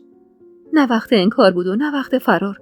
اون لحظه فقط میتونستم جز به جز صورتش رو از نظرم بگذرونم تا مطمئن بشم از رازم با کسی حرف نمیزنه و نمیخواد با گرفتن مچم رسوام کنه. نگاهم به صورت نگران و چین خوردش بود که همونجور که روی زمین نشسته بود خودش رو کشون سمتم و دستم تو دستش گرفت. شربت، من نگرانتم. درسته پریچهر خیلی خاطر تو میخواد، ولی نه اون قدری که چش رو این کارت ببنده. بهمن خط قرمز پریچهره. بترس از پا گذاشتن رو این خط. ترسیده لب زدم، ولی من که کاری نکردم. من فقط انگشت اشاره‌ش رو روی لبم گذاشت. نگو. هیچ وقت دیگه اینو نگو. حتی با خودت هم بهش فکر نکن شربت. من آخر عاقبت این عشق خوب نمیبینم. نذار زندگی تو نابود کنه. تو از اینجا میتونی رشد کنی و آینده تو بسازی. ولی این عشق میتونه نابودت کنه. بغ کرده نگاش کردم. اون همه ترسش واسه چی بود؟ نکنه خیال میکرد من قصد دارم پا بذارم رو زندگی پریچه رو گند بزنم به خوشبختیشون. اصلا بیا یه کاری کن. سعی کن به چشم پدری نگاش کنی. هان، ببین منو. بهمن خیلی بابای خوبیه. به خدا راست میگم. شاید اصلا این حست واسه خاطر اینه که هیچ وقت مهر پدری درست درمونی نچشیدی. هان، نفهمیدم دوباره کی صورتم خیس از اشک شد. وقتی میدیدم حمیده اونقدر مستعسل و سردرگمه، دلم ریش میشد. زنی به اون ابهت که تا چند دقیقه پیش خیال میکردم طوفانم نمیتونه از پادرش بیاره، حالا اونجوری روی زمین زانو زده بود و با اون حال زار دنبال راه چاره بود. اونم یه راه چاره واسه عشق من به بهمن، به مردی که میخواست نقش پدر خونده رو تو زندگیم بازی کنه و من قرار بود بشم دختر رویاهای خودش و زنش. باشه حمیده بانو، زیادی گندش کردی. من فقط یه ذره بهمنو بیشتر از پریچهر دوست دارم. همه ی دخترها اینطورین دیگه، یا بابایی‌ان یا مامانی. با اون چشمایی پر از اشکش که نگام کرد فهمیدم حرفامو باور نکرده، ولی دیگه چیزی نگفت تا آروم بشم. اون روز و اون اتفاق جز این که دست دلم رو واسه حمیده رو کرد یه خاصیت دیگه هم داشت، این که تا 2 هفته بعد از اون نصیر رو ندیدم. بهمن میگفت بهتره چند وقتی استراحت کنم و پریچهر حسابی هرس میخورد از این بابت. 1 هفته مونده بود به عید نوروز. توی این مدت حمیده تلاش میکرد من کمتر با بهمن تنها بشم و دائم زیر گوشم بابا بهمن میکرد، جوری که خودم هم عادتم شده بود و اگه بهمن بهم تشر نزده بود قطعا بابا صداش میزدم. عصر روز پنجشنبه بود و اهالی عمارت تو گیرودار جشنی بودن که پریچهر واسه 3مین روز از تعطیلات عید تدارک دیده بود. روی ایوون نشسته بودم و همونجور که قهوه پرشیرم رو که دور از چشم پریچهر لبالب شکرش کرده بودم مزه می‌کردم، سرم تو کتاب شعر حمیده بود، کتابی که 20 شاری دستش بود و گهگداری که زمینش میذاشت من تو دستم میگرفتم و نگاهمو روی اشعارش میچرخوندم تا ببینم این سهراب چی داره که حمیده اینقدر دل باخته بهش. نگاهم روی قطعه شعری بود و فکرم درگیر معنی گنگنا مفهومش که به لطف سواد نصف نیمم نمیفهمیدم چی میگه که در حیاط باز شد و بالاجبار چشم از نوشته‌های روی کتاب گرفتم. اون هوای خوش و خنک و عطر گلای بهاری که فضا رو پر کرده بود فقط به دست نصیر میتونست به کامم سر بشه. یه پیراهن کرم پوشیده بود با یه شلوار کتون کرم و کمربند قهوه‌ای چرم. کلاف چشمامو روی هم فشار دادم و سرمو به پشتی صندلی تکیه دادم. سلام بر دختر خونده امارت. شربت خانوم، ما رو نمیبینی خوش میگذره؟ جوری رفتار میکرد که انگار نه انگار اتفاقی افتاده. شاید هم واقعا همین بود. اتفاقی که بین من و نصیر افتاده بود شاید واسه اون چیز مهمی نبود و فقط من بیچاره این وسط آوان پس داده بودم. تاوان یه بوسه اجباری از سر شلتونبونی نصیر شد بی آبروی من پیش بهمن و رفتار سرد این مدتش و رو شدن دست دلم واسه حمیده. سلامشو بی جواب گذاشته بودم ولی عین خیالشم نبود و با کمال پررویی کنارم نشست و کتاب شعر حمیده رو از دستم قاپید. نه بابا، راه افتادی، سهراب میخونی. بعد همونجور که نگاهش رو روی کتاب میچرخوند و من میرغضب‌وار نگاش میکردم لب زد. زندگی نیست به جز نم نم باران بهار، نیست به جز دیدن یار. زندگی نیست به جز عشق، به جز حرف محبت به کسی، ورنه هر خار و خسی زندگی کرده بسی.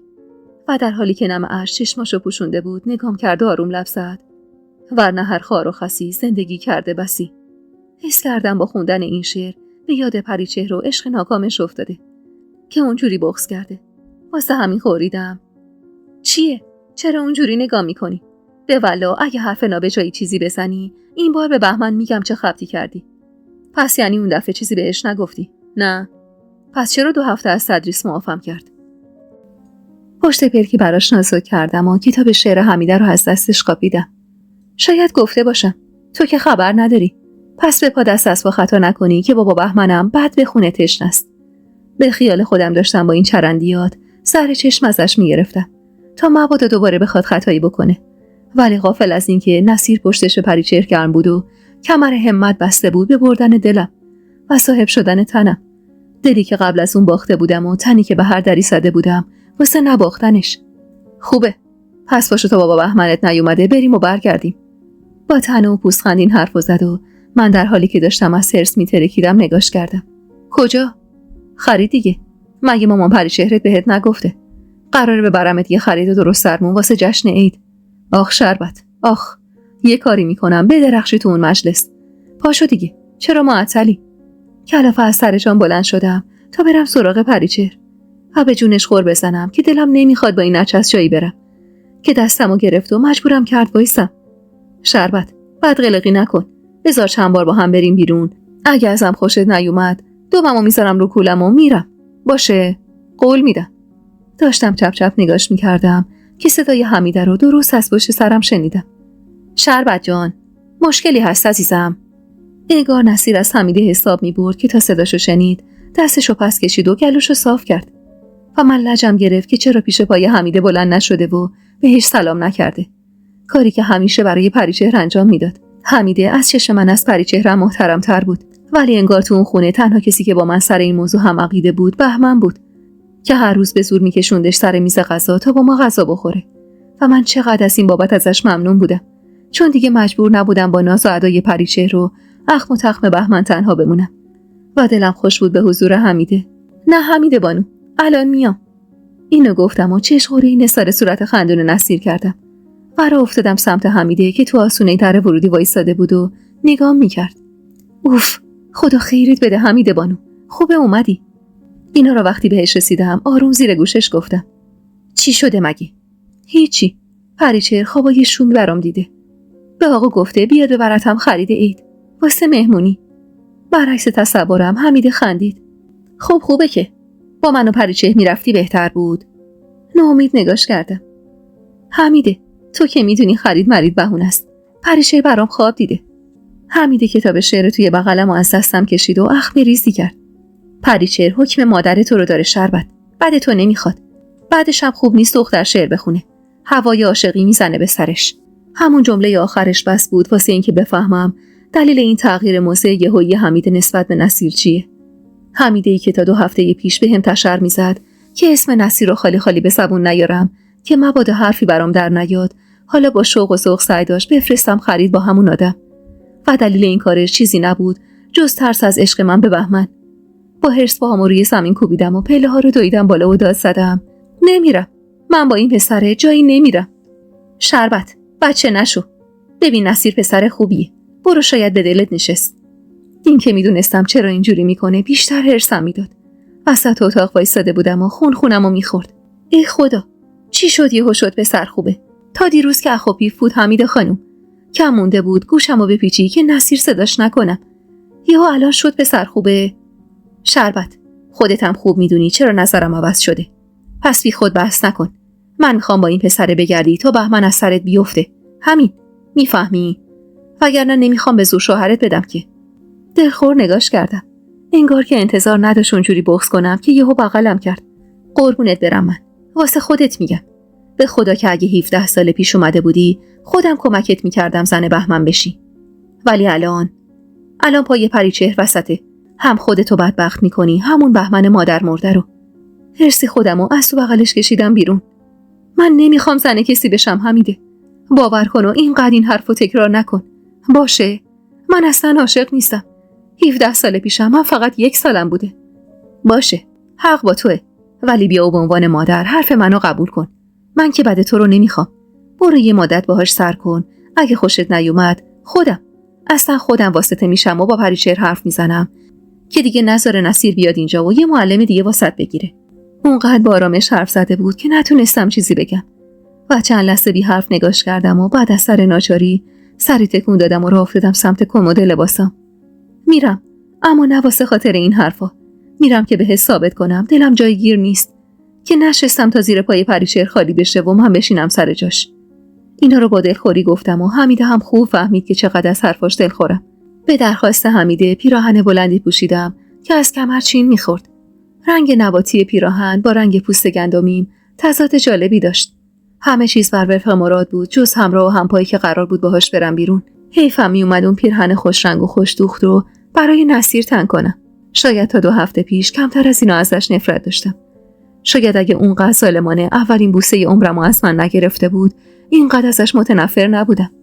حمیده موهامو باز کرد و تل سر قهوه‌ای رنگ روی موهام نشوند. حالا اون خرمن خرمایی رنگ پخش شده روی پیراهنم نظرمو حسابی جلب کرده بود. نگاهم به تصویر توی آینه بود که صدای حمیده بیخ گوشم پیچید.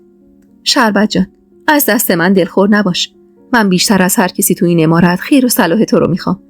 پس بیا و قول بده نذاری تمام چیزایی که بهمن براش تلاش کرده خراب بشه. با اینکه نمیفهمیدم چی میگه، اما خوب میفهمیدم چقدر از ته دلش میگه. حمید نگران بود و من این حجم از نگرانیش رو واسه عشق خودم به بهمن درک نمیکردم. نمیفهمیدم چرا ندیمه من باید این همه نگران عشقم به بهمن باشه. نیم بوتای چرمی قهوه‌ای رنگمو که پام کردم، حمید با ذوق بشکنی تو هوا زد. ببین تو رو خدا، شدی عینه یه دسته گل. حیف نیست این دسته گلو پشمرده کنی. به خدا که با این عشق بی خودی خودتو پرپر میکنی. کلاف نفسمو بیرون دادم. حمید بانو، میشه تمومش کنی؟ به خدا من به هیچ احد و ناسی هیچ عشقی ندارم. به جون آقام قسم. این اولین باری بود که تو کل زندگیم قسم جون قبادگدا رو میخوردم. شاید چون خودمم از قسمی که میخوردم مطمئن نبودم. حمید هم قسممو باور نکرد، چون میدونست قبادگدا بی ارزش ترین آدم زندگی منه. واسه همینم خندید، یه خنده تلخ و پر از معنی، و دستمو گرفت و از جلوی آینه کشید کنار. بیا برو بچه، من خودم عالم و آدمو سیاه میکنم. تو نمیخواد منو سیاه کنی. الهی که خدا خودش کمکت کنه. لحظه آخری که داشتم از اتاق میرفتم بیرون، کیف دستی قهوه‌ای رنگمو داد دستم و من ناراضی راه افتادم سمت پله ها. وقتی از پله ها سرازیر شدم پایین و چشمم به نصیر افتاد، تازه شستم خبردار شد دلیل این همه اصرار حمیده برای پوشیدن این پیراهن چیه. حالا انگار به عمد دقیقاً پیراهنی پوشیده بودم هم رنگ پیراهن نصیر، جوری که وقتی نصیر چشمش به من افتاد یه لبخند گلوگشاد نشست رو لباشو آروم سمسمه کرد. با دست پس میزنی، با پا پیش میکشی. هیچ معلومه با خود چندی شربت خانوم. من به ناچار پا گذاشته بودم تو بازی که پریچهر از قبل هم زمینش رو آماده کرده بود و هم مهره هاشو چیده بود و هر جور خودش صلاح میدید میرقصوندم و من دونسته پام رو گذاشته بودم تو این بازی چون چاره دیگه ای نداشتم. از پله ها که پایین اومدم نصیر آرنجش رو خم کرد تا من دستم و دور بازوش حلقه کنم و من به اجبار کاری رو که میخواست انجام دادم، چون حمید بالای پله ها وایساده بود و خیره نگامون میکرد و من میخواستم بهش ثابت کنم هرچی از خیالش میگذره اشتباهه. دست تو دست نصیر از سالن گذشته و وارد حیاط شدیم.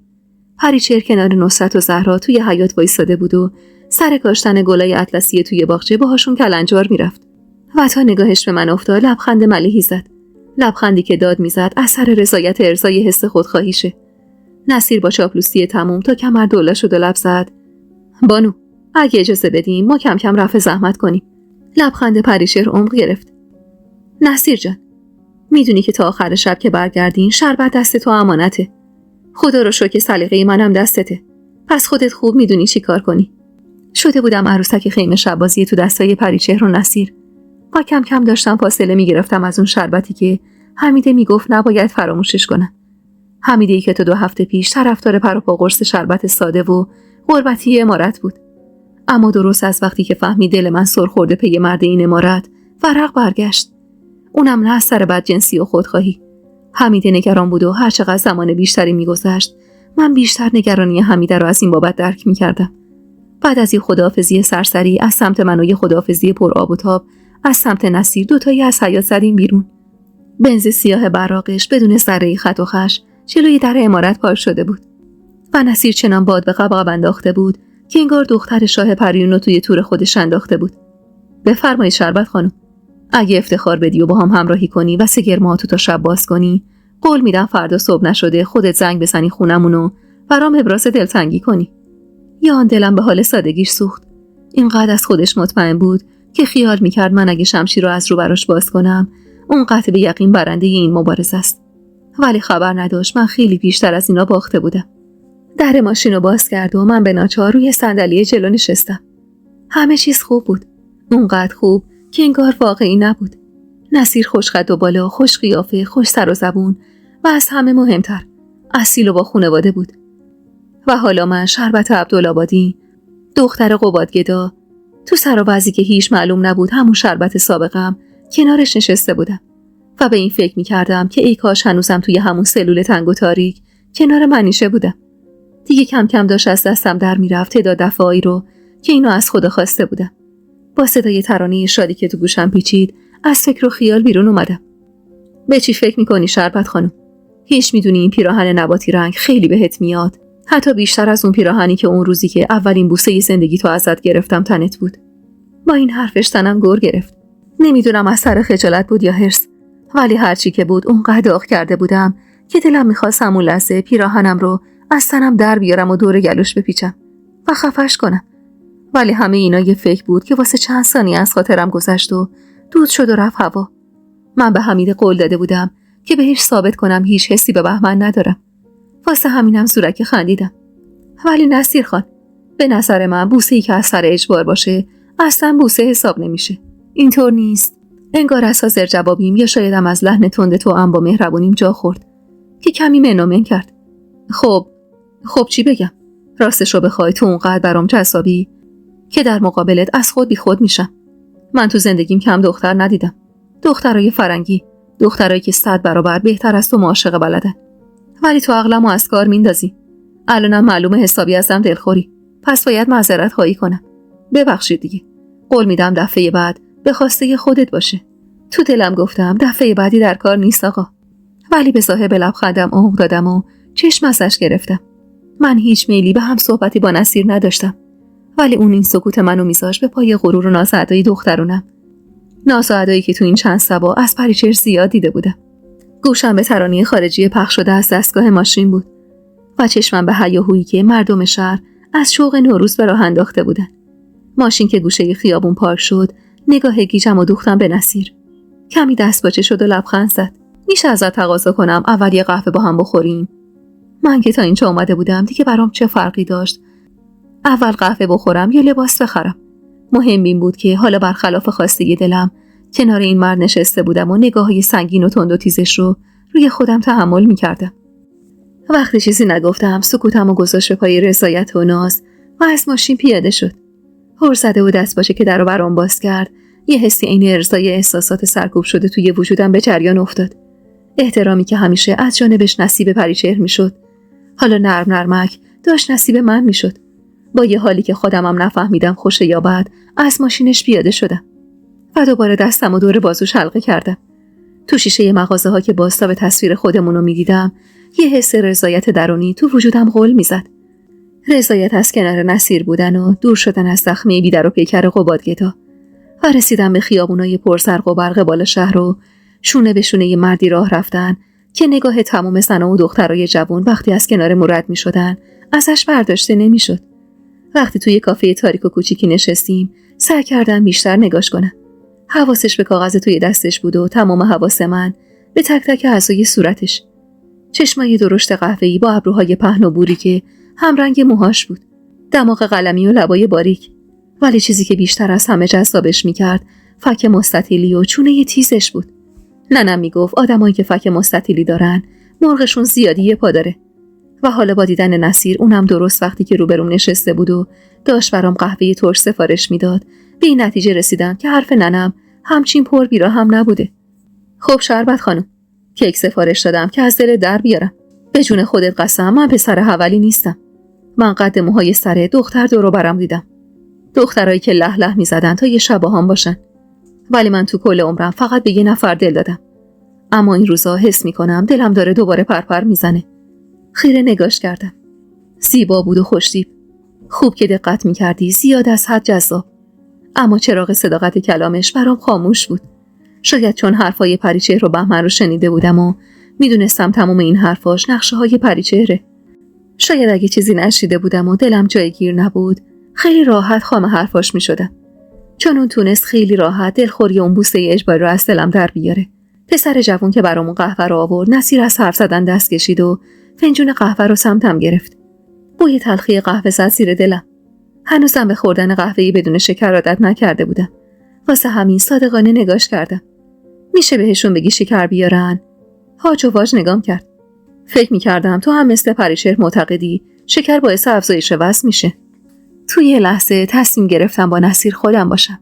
نه این تصویر جدیدی که پریچهر از شربت ساخته بود. شاید اگه اینجوری رفتار میکردم نمه نمه دست از سرم بر میداشت. واسه همین پوزخند زنون سر تکون دادم. من اصلا قهوه دوست نداشتم. هنوزم ندارم. به من باشه ترجیح میدم 2 بند انگشت نبات بندازم تو چای سیرپ پررنگم و اونقدر همش بزنم که با شنیدن صداش تمام خستگیام در بره. ولی خب توی اون عمارت کسی چای نبات نمیخوره که من دومیش باشم. اصلا بعید میدونم تو اون خونه بشه نبات پیدا کرد. شاید باشه و زهرا خانم از ترس پریچهر تو 7 تا سوراخ قایمشون کرده باشه. منم مجبورم قهوه پرشیر هر روز عصرم رو دور از چشم پریچهر با 3 قاشق شکر شیرین کنم. خیال می‌کردم با این حرفام همون لحظه جلو پلاسشو جمع میکنه و میزنه به چاک. ولی بعد از اینکه چند لحظه مات و مبهوت نگام کرد، پقی زد زیر خنده. باورم نمیشه تو توی اون عمارت زیر سایه پریچهر زندگی میکنی و اینطوری دورش میزنی. به خدا دختری که بتونه اون زنو دور بزنه 10 هیچ از همه جلوتره. حالا نوبت من بود که مات و مبهوت نگاش کنم. باورم نمیشد اینقدر شیفته پریچهر باشه و رفتار من به چشمش اینقدر عجیب و در عین حال با مزه بیاد که اینجوری با ذوق نگام کنه. دستشو که تو هوا تکون داد، چشم ازش گرفتم و سر زدم به خیابونی که از اون سر شیشه خود نمایی میکرد. پیاده روهای پر رفت و آمد و مردمی که دستشون پر از خرید شب عید بود و بوی خوش بهار و هیاهوی بچه‌ها، همه باعث میشد از اون شربت اونق چند لحظه پیش فاصله بگیرم. بفرما شربت خانم، اینم 3 قاشق شکر خدمت شما. با خنده نگاش کردم. پریچهر بفهمه برام شکر گرفتی، قطعه به یقین از کار بیکارت میکنه. با یه حالت شیطونی چشمک زد و خندید. خب مگه قراره پریچهر بفهمه؟ من اصلا عاشق این کارای یواشکیم. بدون اینکه جوابی بهش بدم 3 قاشق شکر رو خالی کردم توی فنجون قهوه و همش زدم. من تو رو نمیفهمم. تو عاشق و شیفته یه پریچهری، ولی من دقیقاً نقطه مخالف پریچهرم. چی میخوای اینجا؟ چرا تمام تلاشتو میکنی که من دل ببندم بهت؟ شربت، من عاشق و دلباخته پریچهر بودم، دیگه نیستم. عجولانه پریدم تو حرفش. هستی، مطمئن باش که هستی. خودت هم میدونی، اما داری الکی پیش من انکار میکنی که دلم خوش باشه به اینکه وقتی روبروم نشستی به پریچهر فکر نمیکنی و سعی نداری به نشوندن من روبروی خودت حسرت گذشته و نداشتن پریچهر رو جبران کنی. خندید، یه خنده سرخوشانه و بی‌غل و غش. همه شما دخترها حسود و حساسید. ایرونی و فرنگی هم نداره. بگو که داری به پریچهر حسادت میکنی. دلم میخواست بهش بگم آره، به پریچهر حسادت میکنم، ولی نه اونطوری که تو فکر میکنی. من به پریچهر حسادت میکنم به خاطر بهمن، نه به خاطر اینکه تو شیفته و دلباختش بودی. ولی خب نمیتونستم و نه جرأتشو داشتم که حرف دلمو بزنم. واسه همینم یه لبخند زورکی رو لبم نشوندم. شاید تمام زنها و دخترایی که تو عمر دیدی حسود و حساس باشن، ولی من فرق دارم. من خوشم نمیاد جای کسی دیگه ای رو پر کنم. خوشم نمیاد بشم بازیچه دست تو تا احساس رضایت کنی. میدونی که الان که اینجا روبروت نشستم به خواسته یه دلی و رضایت قلبی خودم نیست و به اجبار پریچهره. ولی خب به اجبار هم روبروت بشینم و باهات همپا بشم، بازم دلم باهات صاف نمیشه تا زمانی که احساس کنم دیگه توی این چشما پی پریچهر نمیگردی. انگار که انتظار نداشت اینقدر رو کپوس کنده باهاش حرف بزنم. واسه همینم اخم ریزی کرد و به پشتی صندلی تکیه داد و بعد از چند لحظه سکوت نامطمئن و مردد لب زد. تو اشتباه میکنی. من خودم خواستم اینجا باشم، به خواسته دلی خودم. درسته اوایل ازت خوشم میومد چون شبیه پریچهر بودی و دختر خونده یه پریچهر بودی، ولی خب الان حسم فرق داره. اون چشمای درشت قهوه‌ای رنگش یه خوبی داشت، اینکه عین آینه شفاف و صاف بود. میتونستی راست و دروغ حرفاشو از توش بخونی. وقتی اینطوری دو میزد و دستپاچه بود، میشد بفهمی حرفایی که داره میزنه همه از سر اجبار و سیاست و زرنگیه، نه از سر احساسات و عاشقی. ولی به روی خودم نیوردم تا نفهم دستش برام رو شده و یه نفس تموم قهوه‌مو سر کشیدم و چنگالمو توی کیک سیب مثلثی وسط میز فرو کردم. خوبه، پس از این شیرینی آشتی کنون بخور. میخوام بهت یه فرصت بدم، یه فرصت دوباره که بدون اجبار خودتو بهم ثابت کنی. جوری با اعتماد به نفس حرف میزدم که خودم هم باورم شده بود که دارم یه فرصت دوباره به اون میدم، نه به خودم. میخواستم با نگه داشتن نصیر کنار خودم بهمنو فراموش کنم. دوستای عزیز و مهربونم، سحر هستم، راوی داستان‌های جذاب عاشقانه. ممنون میشم با لایک کردن و به اشتراک گذاشتن ویدیوها به ما انرژی بدید. میخواستم اون حرف حمیده بهم ثابت بشه که این حسم یه حس دخترونه زود گذره و زود فراموش میشه. ولی هرچی زمان بیشتری رو با نصیر میگذروندم فاصله‌ام باهاش بیشتر میشد. نه اینکه نصیر بد باشه ها، نه، نصیر فوق‌العاده بود، ولی من دلم باهاش صاف نبود. اون روز بعد از خوردن قهوه دوتایی رو افتادیم تو بازاری که مغازه‌های لوکس پرزرق و برقش و لباسای گرون قیمتش رو یه بارم ندیده بودم. تو خوابم هم ندیده بودم، چه برسه به واقعیت. لباسایی که حتی جرئت نداشتم بهشون دست بزنم. جواهرات خوش رنگ، کفشای پاش نمیخی، کیفای براق. نصیر خوش سلیقه بود و اولین چیزی که انتخاب کرد یه پیراهن قرمز براق بود که یقش تا سر ناف باز بود. در حالی که انگشتش رو سمت پیراهن قرمز توی ویترین نشونه گرفته بود نگام کرد. وای شربت، مطمئنم اون پیرهن خیلی بهت میاد، مخصوصاً با اون ماتیک قرمز. نگاه مرددم و از روی پیرهن گرفتم و سر تکون دادم. نه اصلاً از این رنگ خوشم نمیاد. من پوستم گندمیه، قرمز بهم نمیاد. نصیر زرنگ‌تر از اونی بود که نفهمه دردم چیه. به قول خودش من آمل بودم و میفهمید دلیل رد کردن اون پیراهن واسه رنگ قرمزش نیست و واسه خاطر یقه چاک و بدن نماشه. پشت سرم را افتاد و آروم سمسمه کرد. عیبی نداره، یه چیز بهتر پیدا میکنیم. چیزی که نه تو ناراضی باشی و نه من. چپ چپ نگاش کردم. چای نخورده پسر خاله شده بود. چنان احساس آقا بالا سر بودم بهش دست داده بود که خیال میکرد حتما باید لباس توی تن من رضایت اونم جلب کنه. ساعتها توی بازار چرخیدیم. یا چیزی که باب میل من بود باب سلیقه اون نبود و یا چیزی که باب میل اون بود خلاف عقیده های من بود.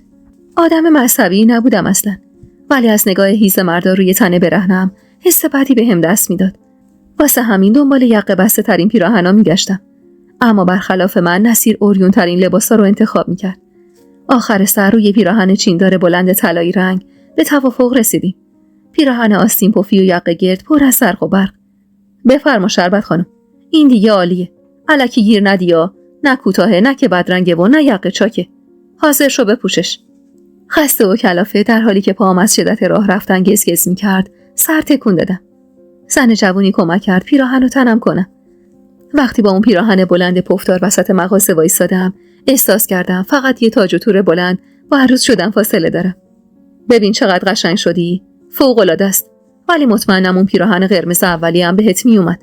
به زور چشم از آینه گرفتم. من با اون راحت نبودم. درست قشنگ بود، ولی به نظرم بیشتر از من به پریچهر میومد. قصد نداشتم با این حرفم طعنه و کنایه نثارش کنم، ولی اون اخمایی در همش نشون میداد که حرفمو به دل گرفته. فروشنده یه جفت کفش طلایی با یه کیف زنجیردار طلایی روی لباسم گذاشت.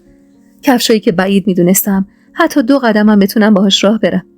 تا خواستم از پولی که حمیده توی کیفم گذاشته بود استفاده کنم و خریدم و حساب کنم، نصیر عین فنر از جا پرید.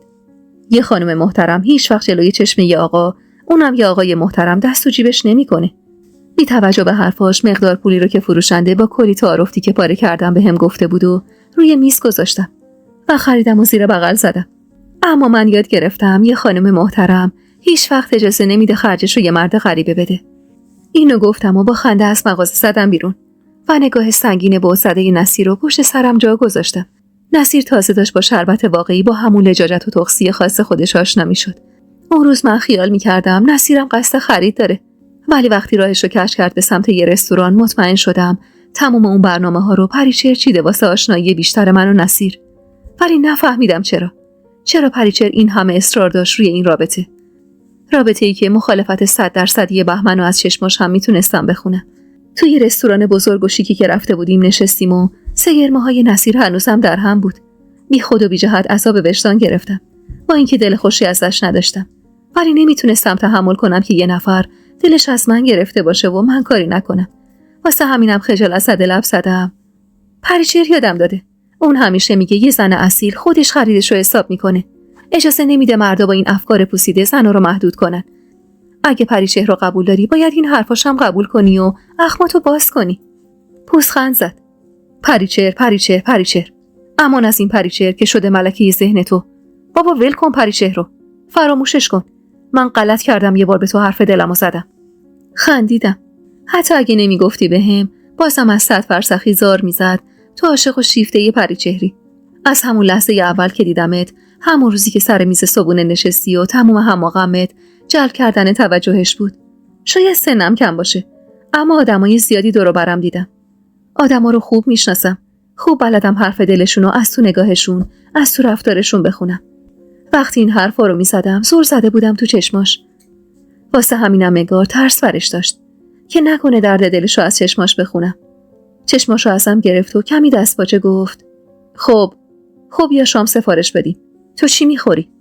بدون اینکه چشم از صورتش بگیرم لبخند زدم. کباب کوبیده با نون تازه دارن دیگه. میخواستم تیر خلاصو بهش بزنم. لقمه گرفتن کباب کوبیده با نون تازه توی همچین رستورانی ته ته بازی بود. نصیر در حالی که از تعجب چشماش حلقه شده بود واسه خودش جوجه کباب و واسه من کوبیده با نون سفارش داد. آخر شب بود و هر چقدر سعی می‌کردم فکرم پر نکشه پی بهمن و اخمایی در همش موفق نمی‌شدم. مطمئن بودم از اینکه تا این وقت شب با نصیر بیرونم اصلا راضی نیست، ولی سعی کردم نگرانیمو به روی خودم نگیرم. کباب کوبیده رو جلوی چشمای بهزده نصیر لقمه گرفتم و تو دهنم گذاشتم. خیال می‌کردم با این کارم تیر خلاصو بهش میزنم و از فردا دیگه دور و برم پیدا نمیشه. ولی سخت در اشتباه بودم. همونجور که سرم پایین بود و واسه خودم لقمه میگرفتم آروم لب زدم. چیه؟ چرا اینجوری نگاه میکنی؟ هیچی. ولی یه جور لقمه میگیری که آدم هوس میکنه. یه دونه هم واسه من بگیر لطفاً. با تعجب نگاش کردم. باورم نمیشد همچین چیزی از من خواسته باشه. واقعاً یه وقت بازی نباشه. خندید. بچه تو هنوز منو نشناختی. ما تو مبهوت نگاش کردم که خودشو به هم نزدیک کرد و با دقت و کاملا ناشیانه جوری که زار میزد اولین بارشه داره کباب لقمه میکنه واسه خودش یه لقمه گرفت و گوشه لپش گذاشت و همونجور که دهنش پر بود چشماشو بست و لبخند زد. اوف، سرم کلاه رفته تا الان. اینجوری که خیلی خوشمزه تره. با دهن باز نگاش کردم. نمیدونستم دستمو خونده و خیال میکردم راستی از لقمه کردن کباب خوشش اومده. واسه همین خندیدم. پریچهر اگه بفهمه جای این که تو منو به راه راست هدایت کنی من به راه کج کشوندمت سرتو بیخ تا بیخ میبره. چشماشو باز کرد و چپ چپ نگام کرد. تو رو خدا اینقدر پریچهر نکن. پریچهر فقط مادر خونده توه و نوه عمه مامان من. نه خدای ماست نه صاحبمون. درسته باعث شد منو تو آشنا بشیم، ولی دلیل نمیشه تا آخر عمرمون بردگیشو بکنی. چند لحظه بی حرف نگاش کردم. دیگه نه چشماش دو میزد و نه نگاهشو از ترس میدوزید. دو دل بودم واسه باور کردن حرفاش. چطور میتونست تو چند ساعت اینجوری جبهشو عوض کنه؟ آدمای اون عمارت چطور آدمایی بودن؟ چطور میتونستن اینقدر راحت و سریع جلد عوض کنن؟ بعد از اینکه چند تا لقمه از کباب من خورد و درست عین خودم لیوان دوغش رو یه نفس سر کشید واسه پیش خدمت دست تکون داد تا 2 استکان چای نبات برامون بیاره. اونجا بود که باور کردم که نصیر راستی دلباخته خودم شده. نه این چشمایی که با چشم پریچهر مونه میزد. با چنان ذوقی 2 انگشت نبات انداخته بود تو استکان کمرباریک چای و با قاشق خمش میزد. نگاهم به تیکه های نبات رقصان توی استکان چای بود و گوشم به صدای جیرینگ جیرینگ قاشق و دل نگرانم پی پدر خونده‌ای که حتم داشتم تا الان استراب و نگرانی خونشو خورده. چای داغم و یه نفس سر کشیدم و از شدت داغیش گلوم گور گرفت. دست درد نکنه. امشب همه چی عالی بود. لبخند محجوبی زد. چیزی که کمتر پیش اومده بود و لباش نقش ببنده. نصیر همیشه بی قلاقش میخندید و لبخند محجوب با صورتش غریبه بود. اون انگار بهتر از من دست دلمو خونده بود و فهمیده بود چطوری میتونه دل منو رام خودش کنه. 2 ساعتی از نیمه شب گذشته بود که سوار ماشین شدیم و راه افتادیم سمت عمارت. دلم عین سیر و سرکه میجوشید، ولی سعی داشتم به روی خودم نیارم تا مبادا نصیر بویی ببره به حسی که تو دلم به بهمن داشتم. ولی انگار تموم خیابونا کش اومده بودن و کوچه ها همه بنبست و راه ها همه کور بودن و نصیر آرومتر از حد معمول رانندگی میکرد. در حالی که انگشتای یخ زدم و توی هم پیش میدادم لب زدم.